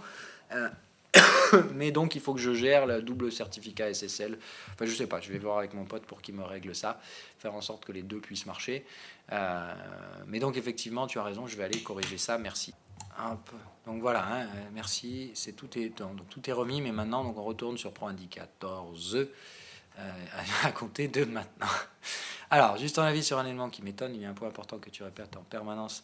Afin de valider la pénalité, c'est le retour de la volatilité et donc les volumes sur les deux derniers sommets. Quand je mets en weekly... Non. Attention, on va revenir. Alors, voilà, tu méprends un peu. Ce qu'il faut, c'est pas retrouver du volume sur les sommets. Ce qu'il faut, c'est un point de vue... Donc tu dois visualiser la parabole. Hein, voilà, on est clair, tu dois visualiser la parabole. Donc pour trader un crack, c'est les étapes. Première étape, tu cherches un endroit où la parabole est visible. Là, c'est bien visible, il n'y a aucun problème. Tu cherches ensuite... Ah merde, on n'a pas les volumes en hebdo là. Ah si, mais c'est caché par ces saloperies. Earnings and dividends. Voilà. Bon, on ne voit pas grand-chose, c'est pas grave. Alors, attends, ce qu'on va faire, on va zoomer, ça on verra mieux.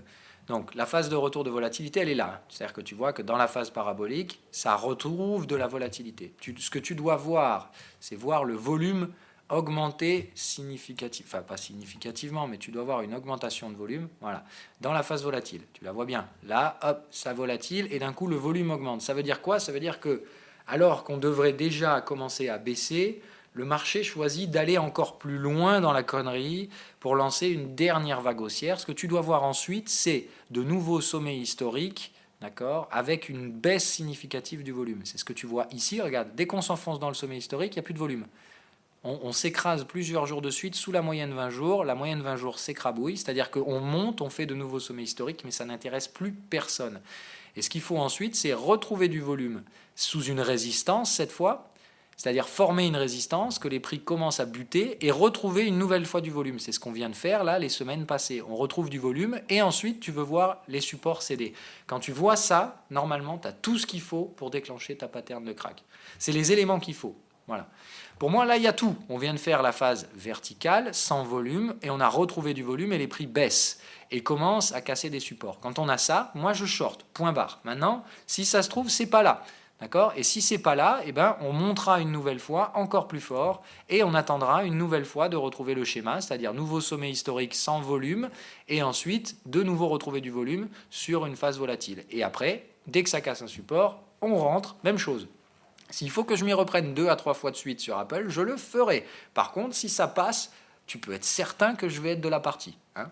Et encore une fois, si tu dézoomes hein, à l'échelle de la bulle, revenir là, c'est juste un avertissement. Et ici, évidemment, quand on va remonter, les mecs vont être là, ouais, allez, c'est parti, Apple, c'est pas cher, on y va. La différence, c'est que ça, c'est une consolidation. Ça, c'est un crack. Si on tombe en ligne droite, ça annonce un crack de la valeur derrière. Seuls les professionnels le savent, évidemment. Tous les autres auront toujours les mêmes réactions, c'est-à-dire FOMO. Et d'abord, on a peur, et puis au final, il n'y avait pas de raison d'avoir peur. On revient vers les résistances. Achetons du Apple pour aller viser 500, 600. 2000, comme certains pensaient, et puis au final, c'est quoi ? Eh ben non, c'est 100$ la réalité, et puis ça fait chier, quoi. Voilà, hein. Donc c'est plutôt ça la réalité à laquelle on risque d'être confronté, mais encore une fois, les imbéciles qui achètent Apple à des prix exorbitants depuis déjà plusieurs semaines, probablement seront encore en train de s'imaginer qu'on va à 400, 500 ou 2000 derrière, une fois qu'on aura fait la première purge, c'est-à-dire on les aura déjà bien ruinés, mais ils continueront à penser que ça reste haussier, hein. Tout comme, prenez les mêmes erreurs psychologiques que vous avez eues sur la bulle Bitcoin. Dans toutes les bulles, c'est la même chose. Voilà. Pourquoi je ne traite pas le CAC 40 ? Ah ben c'est marrant, mais je ne sais pas pourquoi je l'aime pas celui-là. Il me fait chier, mais comme c'est pas permis. Le DAX, je le trouve beaucoup plus intéressant d'un point de vue spéculatif. Après, le CAC 40 est un indice très intéressant, mais moi je ne le fais pas. Voilà. C'est l'indice du français, c'est l'indice du boursicoteur français du dimanche. Ce qui n'est pas du tout mon profil. Voilà. Alors tu verras énormément de suiveurs de tendance adorer le CAC 40, parce qu'il est très propre d'ailleurs hein, pour du suivi de tendance, mais moi c'est pas mon cas. Voilà. Moi je l'aime pas, je le trouve pas assez, je trouve qu'il n'a pas une logique assez spéculative. Et puis il y a aussi que le spread du CAC 40 est assez gros comparé à celui du DAX. Pour un spéculateur, bon voilà. Après, quand je faisais de l'intraday, effectivement, j'étais concerné par l'aspect spread. C'est vrai qu'aujourd'hui, je pourrais faire du CAC 40 sans problème, mais voilà, je le fais pas parce que déjà d'une, j'ai bien d'autres chats à fouetter, et puis pour l'instant, le trader les marchés européens me semble d'une dangerosité impressionnante. Voilà. Le catalyseur de la baisse est peut-être tout bêtement la vie normale de plein de projets financés par des ICO qui ont besoin de fiat pour vivre.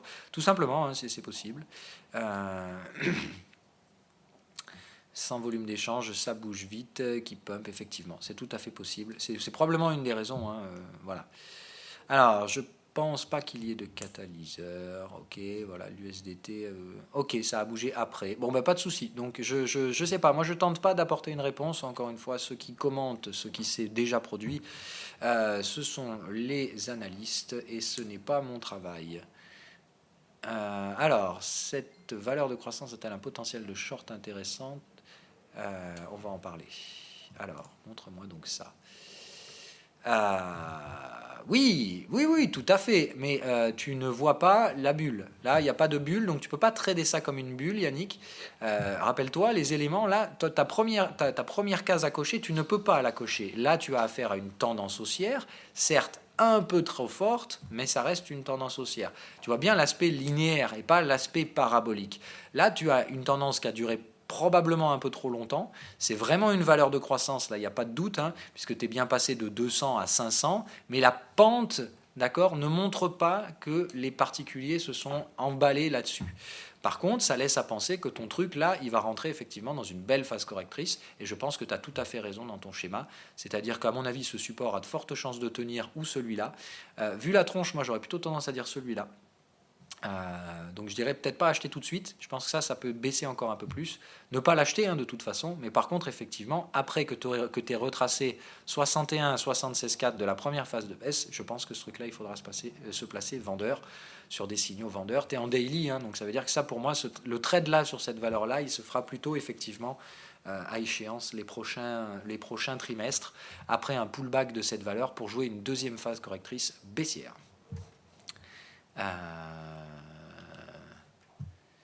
Pour les franco-suisses, quelle est votre vision euro-CHF? Retour plus que parité selon la structure de wedge. On va voir ça. Alors, oula. Alors, non, il faut faire très très attention, d'accord? Tu ne peux pas déjà utiliser le breakout de l'euro CHF à cause de la Banque centrale comme une impulsion. Hein. Voilà, je pense que, bien au contraire, pour moi, alors il va de soi que ça reste un marché baissier, hein, je ne vois aucun problème là-dessus. Moi, je pense que ça reste baissier et que ça va retourner vers la parité, hein, ce truc-là. Mais là, tu peux pas. Tu es sur des supports potentiels, c'est-à-dire que tu es sur l'ancien sommet ici. Il me semble effectivement, voilà, un petit retracement pour jouer effectivement une vente protégée sur ce sommet ne me semble pas stupide. Mais là, il n'y a pas de timing à faire. C'est patience, mon cher Yannick. Alors, et il ne faut pas acheter Ripple. Bah si, on pouvait, c'est ce que je disais ce matin, mais je ne l'ai pas fait. Alors, pourrais-tu nous faire une analyse du DAX? Oui, bon, le CAC, personne ne l'analyse parce qu'il suit les mêmes courbes que le DAX, théoriquement, à peu de choses près, hein, les amplitudes varient. C'est-à-dire que moi, en fait, le CAC 40, quitte à analyser le CAC 40, je préfère analyser l'Eurostoxx 50. Les deux sont assez similaires, mais l'Eurostoxx est bien mieux pondéré que le CAC 40. En fait, aujourd'hui, vous lui enlevez LVMH et Kering, et voilà. La structure du CAC 40, elle est très chiante, en fait. Elle est extrêmement chiante. Il est très technique en trading. Mais la structure est très chiante, ce qui fait qu'il suffit qu'il y ait un secteur qui soit attaqué et d'un coup ça devient un gros merdier, le CAC 40. Voilà. Donc je vais aller analyser le DAX, puisque tu me demandes d'analyser le DAX. Hop, voilà. On va se mettre en daily. On va faire un. Je sais, donnez-moi un time frame, parce que quand tu me dis tu peux m'analyser le DAX, oui, mais sur quelle unité de temps et on fait quoi dessus, hein, c'est vraiment c'est ça la question. Hein.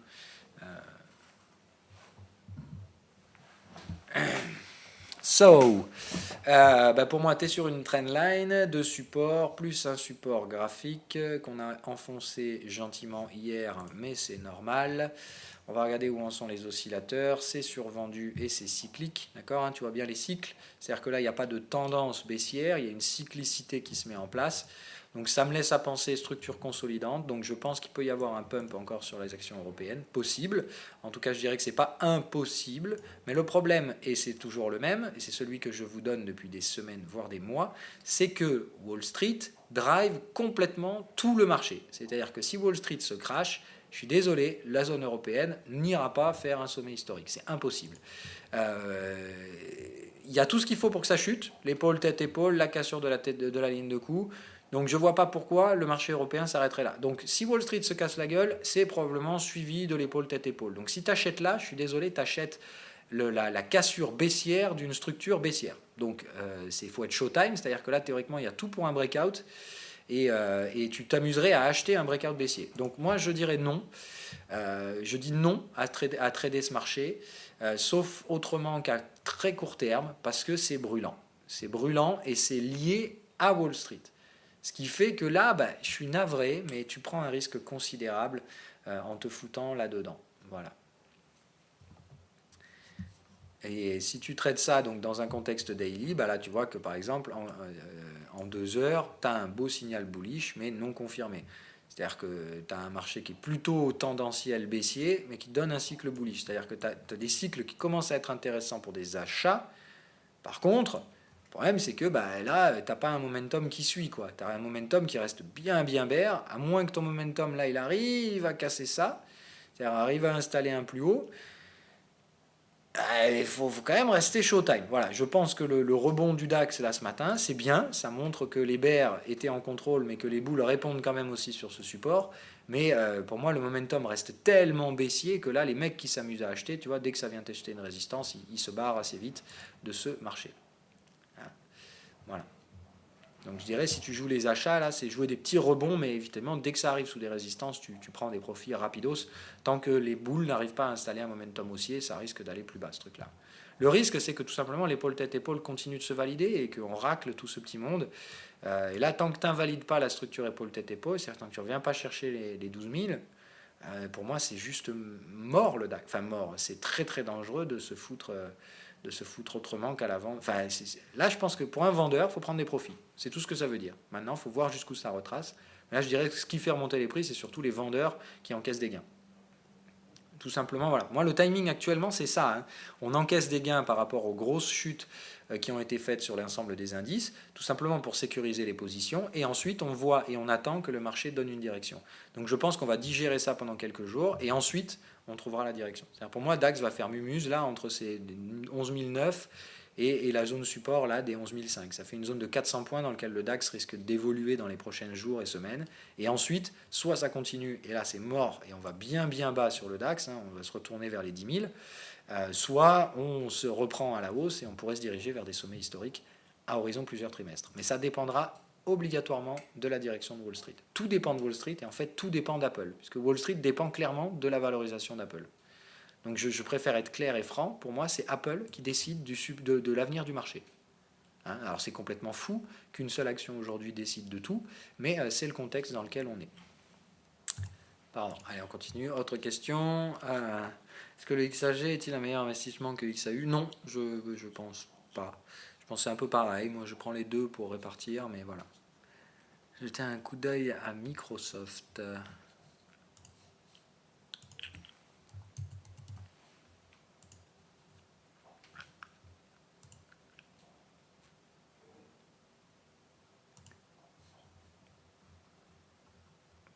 Là, on voit bien la bubule. Voilà la différence par rapport à l'autre marché tout à l'heure. Là, tu vois bien la phase parabolisante. Là, on est bien sur de la bubule. On respecte bien, sans problème, les patterns. Retour de volatilité, retour et hausse du volume. On est bien, vous voyez bien, c'est significatif. C'est-à-dire que là, ici, le marché a déjà une structure pour s'effondrer, mais il est soutenu sur les supports. C'est-à-dire qu'ici, on s'enfonce dans la stupidité. La valorisation est déjà irrationnelle, mais on s'enfonce encore plus dans la stupidité jusqu'à ce que derrière tout s'écroule. Donc Microsoft, pour moi, c'est une bulle qui est en train d'exploser. Le potentiel baissier est encore énorme. Donc Microsoft, je pense tout sincèrement, voilà, ce qui s'est son prix hier, ça a toutes les raisons de continuer sans grande peine. Ce qui se sont pris avant-hier, ça a toutes les raisons de continuer. C'est-à-dire on stabilise un peu, mais on va probablement se reprendre des grosses baisses. Moi, je maintiens mon biais. Pour moi, Wall Street et compagnie, ils vont se reprendre un bon -5 dans quelques jours. Ils ne vont pas le sentir passer, mais tout simplement, il y a trop de bulles qui éclatent. Et ce sont des valorisations énormissimes dans le marché. Donc, je ne vois pas comment on ne peut pas avoir un effet de cascade. Alors, pour l'instant, Apple se maintient bien, mais je vous dis, toutes les autres chutent. Donc au bout d'un moment, les indices vont chuter à cause des autres, et puis ça va déclencher des stops sur les ETF qui vont revendre leurs actions, Apple y compris, et ça va finir par déclencher Apple. C'est ma stratégie. Maintenant, on va voir si le marché continue de soutenir Apple pour une raison complètement folle. Maintenant, quand vous vous rendez compte aujourd'hui que même la Banque centrale de Suisse achète Apple, c'est complètement dingo. On est dans un schéma de folie pure et complète. Évidemment, on est à des stades où de toute façon, soit, comme je vous dis, c'est vraiment, prenez l'allégorie du climat, voilà, et des changements climatiques. On sait que c'est là, c'est tellement gros que je veux dire, aujourd'hui, il faut être d'une aliénation digne d'une hospitalisation psychiatrique pour oser dire qu'il n'y a pas de réchauffement climatique. Mais vous avez quand même des mecs qui sont suffisamment cons. Oui, je pense qu'on peut utiliser ça. Ça ne tient que de la bêtise ou de la folie furieuse. C'est tout simplement que ces gens-là ont tellement d'intérêt que, en fait, ils sont aveuglés. Ils n'ont pas une vision, objective de la situation, puisqu'ils sont tellement impliqués que, en fait, ça devient insupportable. Donc, leur esprit joue une bonne vieille tournure habituelle qui est comme c'est insupportable pour l'esprit de l'admettre, on préfère ignorer complètement le problème, et c'est votre propre esprit qui vous fausse, en fait, la vision. Des mecs comme Trump sont vraiment, je pense, persuadés qu'il n'y a pas de changement climatique, parce qu'ils vivent dans leur petite bulle qui leur permet de penser que c'est possible. Et puis quand il y a un énorme ouragan qui ravage un pays tout entier, c'est pas grave, c'est pas le réchauffement climatique. Des ouragans, il y en a toujours eu. Voilà. On trouve toujours une raison, si vous voulez, de se convaincre de quelque chose. Donc c'est un peu le même schéma, de dire à ce stade-là, objectivement, tout montre que ça va pas bien. Mais on préfère dire non, ok, ça va pas bien, mais on s'en occupera plus tard. Voilà. C'est exactement ce qu'on fait avec la planète. On sait depuis des années qu'on franchit à chaque fois des points de non-retour assez dangereux, que ça risque de tous nous tuer, qu'on rentre dans des schémas complètement paraboliques, mais bien la parabole. Le climat se dérègle, mais on fait quoi? On continue de polluer toujours plus. Parce que la croissance en a besoin. Voilà, donc c'est la même chose, on est dans les mêmes schémas paraboliques, le décrochage sera probablement aussi brutal. Mais la parabole que je vous fais sur le climat, à quel stade on en est? On en est là, quoi. C'est-à-dire que là, on se rend compte que les choses ne vont plus bien, tout le monde est complètement taré, mais on se dit, on peut plus rien faire, on va juste attendre que ça s'écroule. Voilà, c'est exactement la même chose. Et soyez conscients, moi je pars du principe qu'aujourd'hui les risques sont énormes d'un point de vue climat et qu'il ne faudra pas venir pleurer si au bout d'un moment on se prend une vraie grosse catastrophe à l'échelle planétaire. Ce sera juste bien mérité depuis des années de conneries qu'on aura préféré enterrer en jouant la politique de l'autruche. Bref, allez, ça c'était une petite parenthèse refermée. Mais donc voilà, là bien un schéma de bulle, Microsoft, et il n'y a aucune raison que ça s'arrête. C'est tout simplement, c'est inarrêtable, un truc comme ça. C'est une structure de prix qui ne s'arrêtera pas, tout simplement parce qu'elle est stupide. Donc on va revenir au moment où on est devenu déjà complètement stupide, et puis après on ira plus bas. Voilà. Donc dans la schéma, pour moi, Microsoft, c'est bien une bulle qui explose. Il n'y a aucun risque là-dessus. Maintenant, c'est sur support, donc tout comme Apple, tu t'amuses pas là à vendre ici pour Microsoft. Tu laisses l'action digérer le prix pendant une petite semaine, comme on fait sur Apple, et prochain enfoncement du support, c'est parti. C'est-à-dire renfort pour ceux qui sont déjà là-dedans, et pour les autres, on peut prendre le trade en breakout sans aucun problème. Là, tous les supports ne sont pas des supports. C'est-à-dire que d'un point de vue chartiste, un suiveur de tendance va vous dire il y a un support là, il y a un support là, il y a un support ici, il y a un support là, il y a un support là. Il n'y a rien du tout. Ça, c'est pas des supports, c'est de la bêtise. Donc ici, il n'y a que des zones à défoncer, il n'y a que des supports à casser. Par contre, ces zones-là de support, effectivement, elles peuvent exister. Donc il ne faudra pas viser plus bas que ça sur Microsoft, mais ça fait quand même encore un bon 20% de baisse, en plus des 10 qui sont déjà dans les prix.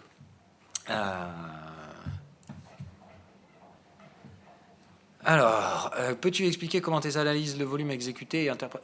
peux-tu expliquer comment tu analyses le volume exécuté et interprètes les variations? Aïe, alors ça c'était un gros schéma. C'est un peu compliqué, je ne pourrais pas le faire là-dedans. On fera peut-être une live room. Alors les live rooms d'ailleurs, pour ceux qui ne connaissent pas, c'est pas grave. Pour ceux qui connaissent, on les reprendra, il n'y a aucun problème là-dessus. C'est juste que là j'ai tellement de travail en retard. Je dois faire les copies des indicateurs sur les autres plateformes, m'occuper de la mise à jour du site. Donc ce ne sera pas cette année, clairement. Je reprendrai les live rooms l'année prochaine. Sagement, quand on aura le temps. Je préfère faire les choses bien que faire les choses vite et mal. C'est pas intéressant. Voilà. Enfin, vite et bien, ça peut, mais là, je pourrais pas faire vite et bien, donc je préfère ne pas faire et attendre l'année prochaine pour reprendre donc les aspects, les émissions éducatives d'1 heure où vous pouvez poser vos questions, où on traite un sujet bien jusqu'au fond. Je peux pas voilà, j'ai pas le temps de m'en occuper pour l'instant. Alors. Pourquoi est-ce que tu n'envisages pas la structure double bottom sur l'ETH qui donnerait un signe d'achat et de retournement? C'est possible, je m'en fous. Ethereum, pour moi, c'est clair et net et sans bavure. Si je dois me faire sauter le trade spéculatif, il sautera. C'est le buy and hold, quoi qu'il arrive, il restera dans le marché. Même si l'Ether va à $40, je m'en fous. Je ne fais pas du long terme, je fais moyen long terme, je fais du swing, mais comme pour l'instant, le swing est impacté par des visions de long terme. Il faut voir un peu plus loin que le bout de son nez en ce moment. Voilà. Je pense qu'il faut avoir un cadre global dans lequel on évolue et on cherche les swings qui tendraient à valider ce schéma-là. Alors, je vais mettre un petit billet dans l'or, mais venant avec le crypto, je bloque. Mais ça sert à rien. Voilà, petit billet dans l'or si tu veux, mais c'est le moment. Mais un petit billet. Voilà. Sur le choix du broker en ligne. Alors, si tu veux acheter de l'or physique, pas de broker en ligne. Pas possible. Et comment il va t'envoyer ton or, le gars? Par la poste? Non. Tu vas dans les comptoirs de l'or si tu veux acheter du vrai or. Maintenant, si tu veux acheter de l'or papier, donc de l'XAUUSD, ça, tu peux en acheter chez n'importe quel courtier. Et brokers en ligne, ils te proposent tous ça en CFD pour la plupart. Je te remercie pour ton savoir partagé. Le moment venu, plutôt que l'or papier, je pense plutôt acheter de l'or physique. Ça me paraît être une bonne option. À garder pendant, on va dire, 6 mois, 1 an. L'or, probablement pas plus que ça. Que fais-tu avec tes ventes Ubisoft? Ah oui, ben on va les voir, hein. Ubisoft, c'est pareil, hein, c'est pour gérer une pattern de crack. Donc je pense que j'ai joué des petits breakouts. Ça n'a pas dû aller bien loin, hein, depuis les autres jours. Je pense qu'on est dans le même cas que Microsoft. Ça va être les stades là où en fait il faut attendre. Moi, j'ai dû vendre Ubisoft par là, je pense, et ça fait mumuse, hein. Voilà, je vais voir, hein. Mais je pense qu'il n'y a aucune chance que ça ait bougé beaucoup plus que ça. Ouais, voilà. Oui, c'est clairement ça, hein. On enfonce le support, mais on fait mumuse, c'est-à-dire on n'y va pas encore tout droit, quoi. Ça veut pas, ça tergiverse, et après, hop, on va y aller en ligne droite. Donc vraiment, un Ubisoft, c'est trade spéculatif, stop au-dessus de la résistance. C'est le même schéma plus ou moins partout sur toutes ces valeurs de croissance bullesques là. Tout ça, faut démonter, hein. Voilà, faut pas hésiter. Maintenant, attention, trader les bulles. Je vous dis, c'est associé à un risque. Ne vous amusez pas à traiter toutes les bulles que vous voyez. Il faut répartir, c'est-à-dire qu'il ne faut pas traiter qu'une bulle, mais il ne faut pas nécessairement aller traiter toutes les bulles, sinon vous traitez toutes les actions qui sont sous le même schéma. En fait, ce que vous faites en faisant ça, c'est simplement augmenter le levier. Hein. C'est-à-dire que toutes ces actions, elles ont le même destin. Soit elles tombent toutes et elles déclenchent toutes les patterns de crack, soit elles invalident toutes ces risques de crack, et dans ce cas-là, elles vont aller beaucoup plus haut derrière. Donc dans tous les cas, elles sont liées et corrélées. Si vous tradez plusieurs actifs corrélés avec tous une certaine exposition, en fait, vous ne faites que jouer un seul scénario avec plusieurs actifs corrélés, mais tout simplement, vous allez prendre 10 fois le même trade, c'est-à-dire vous allez mettre un levier x10. Et là, c'est dangereux. Donc, il faut faire attention, hein. Voilà. Quand je vous dis ne pas mettre tous ses œufs dans le même panier, diversifier son risque, il ne faut pas que les actifs sur lesquels vous positionnez soient dans le même schéma, dans le même contexte. Parce que si c'est le cas, en fait, vous faites que traiter 10 fois le même contexte, et dans ce cas-là, au lieu de répartir votre risque, vous le multipliez. Hein. Et dans ce cas-là, vous dites, je mets une poche spéculative sur ces bulles avec un niveau de risque associé. Je risque 4, 5, 6% de capital sur ces bulles. Par contre, pas plus. C'est-à-dire que si vous vous dites, je prends un risque de 3% sur Ubisoft, un risque de 3% sur truc, un risque de 15%, enfin de 3% sur ci, puis ça, puis ça, puis ça, si vous prenez 10 actifs en bulle, en fait, votre risque, il est plus de 3%, il est de 30% de capital, et là, on est bien, bien, bien loin d'une gestion du risque comme celle que j'essaie de vous apprendre. Donc ça, faites très, très attention. Répartir le risque, oui, mais ça veut dire traiter des actifs qui peuvent avoir une certaine forme de corrélation, c'est-à-dire qu'ils sont proches, mais si la corrélation est évidente, c'est-à-dire on traite le même contexte, là, les Microsoft, Nvidia, Boeing, tout ça, c'est tout la même chose. Donc, je n'ai pas vendu à coût de 20 25 000 euros chacune de ces actions. J'ai mis un peu par action. J'ai mis du 5 000 euros par-ci, 5 000 euros par-là, 5 000 euros par-là. Je préfère répartir mon risque, d'accord, avec un levier global assez modéré pour l'instant, puisque j'attends que ces patterns se confirment. Mais clairement, je vous avais dit, j'hésite pas du tout. J'ai bien revendu tout ce qui est Boeing, Nvidia, tout ça s'est retourné dans le portefeuille, mais avec des volumes minimes, puisque pour l'instant, dans la globalité de ces scénarios-là, ils ont tous le même destin, c'est si ça chute, ça va me gaver de pognon, si ça ne chute pas, je vais me prendre des stops. Donc, je ne veux pas risquer trop, tant que ce n'est pas validé. Voilà. La prochaine phase de renfort, je vous dis, c'est quand on aura digéré. Là, on casse les supports, donc j'applique la stratégie. Ubisoft, je vends. Tous ces trucs-là, je vends, parce qu'on est sur les timings où ça déclenche en cassure de support. Maintenant, si ça ne suit pas, c'est que c'est un piège. Si ça suit, c'est que c'est un crack, et dans ce cas-là, je renforcerai la cassure des prochains bottoms, enfin des bottoms qu'on est en train d'essayer de former. Ok ? Mais je pense que ça nécessite une phase de digestion de quelques jours. Le marché va hésiter avant de déclencher et de lâcher complètement l'intégralité des gains des derniers mois, quoi, tout simplement. Allez, autre question, parce qu'il y en a beaucoup. Qu'en est-il du DAX? Alors tu es en short 12 251. Ah bah oui, j'espère que tu as pris tes bénéfices là quand même. On est déjà en train de remonter là. Alors 12 200. Ah oui, t'es pas mal. 12 251. Ah oui, bah là, TP partiel, obligatoire. Là, tu fais un petit TP, 25, 30%. Je dirais pas plus. Hein. Allez, un tiers de la position. Voilà. Moi, je dirais ça, un tiers de la position, ça me semblerait approprié.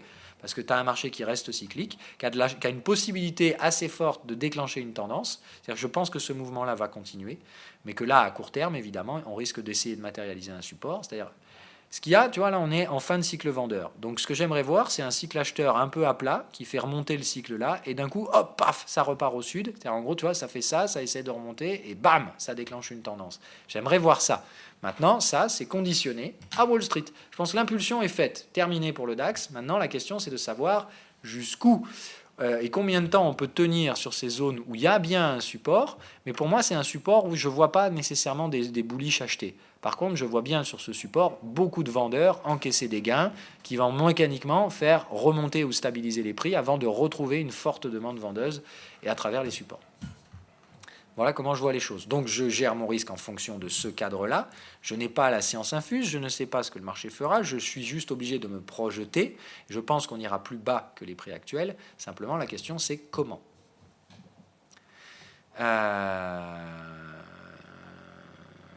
Ah oui, pardon, hier j'ai oublié de vous dire, encaissement aussi réalisé sur le FTSE, sur cette zone support qui était identifiée. Voilà, même chose. Je pense que ça ira plus bas. Je ne vois aucune raison de s'arrêter, mais j'ai donc pris 33%, donc un tiers de la position sur le FTSE. Très gros gain, là qu'on soit bien d'accord. Le FTSE, je le tire depuis tout en haut, donc il n'y a aucun commentaire à faire. Ce trade est là, vous avez eu le suivi sur tous les jours. J'en ai pas parlé à chaque fois, j'en ai pas parlé beaucoup du FTSE, mais alors, encore une fois, l'indice était là, je ne peux pas mentir, le trade a été suivi de A à Z. On arrive sur des zones où pour moi ici, voilà, je commence à réduire la voilure doucement, puisqu'on commence à s'approcher des niveaux de support. Donc je commence à prendre des gains, mais des gains minimes. 33%, ça veut dire qu'il reste 66% de la position. Donc ça ne veut pas dire que je perds de la confiance, ça veut juste dire que j'encaisse des gains. C'est important de penser à encaisser aussi. Question. Peux-tu préciser de quel gold tu parles? Oui, XAUSD. C'est un truc mort de vidéo de 50 minutes qui lieu de 5 minutes. Si le BTC monte, les alt aussi et vice versa. Donc ça sert à rien ce que tu fais. Je comprends absolument rien à ce que tu racontes. Je comprends pas. Alors il faut que tu me reformules la question. Soyez pas brutal les gars, tout le monde a le droit de s'exprimer, mais je comprends absolument pas le sujet de ta question. Voilà. Par contre, après ça, c'est pas cool. Comme je te dis, si t'es pas content, tu te barres. Moi, je t'oblige pas à regarder les vidéos. Je le fais pour ceux que ça intéresse. Ceux que ça intéresse pas, vous partez. Personne ne vous force. Voilà. Allez. C'est bon, j'ai répondu à toutes vos questions. 1h30 de vidéo, on va s'arrêter là. Bye bye. Et donc, je vous souhaite un bon week-end. Donc, soyez sages sur les cryptos. On va voir comment ça réagit ce week-end. Est-ce que ça continue d'enfoncer le couteau ou est-ce que ça retrace un petit peu? Je n'ai pas la science infuse. Mais je pense que voilà, là, ce qui est important et ce qui m'intéresse, moi, c'est c'est de voir l'aspect indiciel dans les prochains jours. Combien de temps ça peut tenir et tout ça, tout ça. Voilà, allez, bye bye et soyez sages.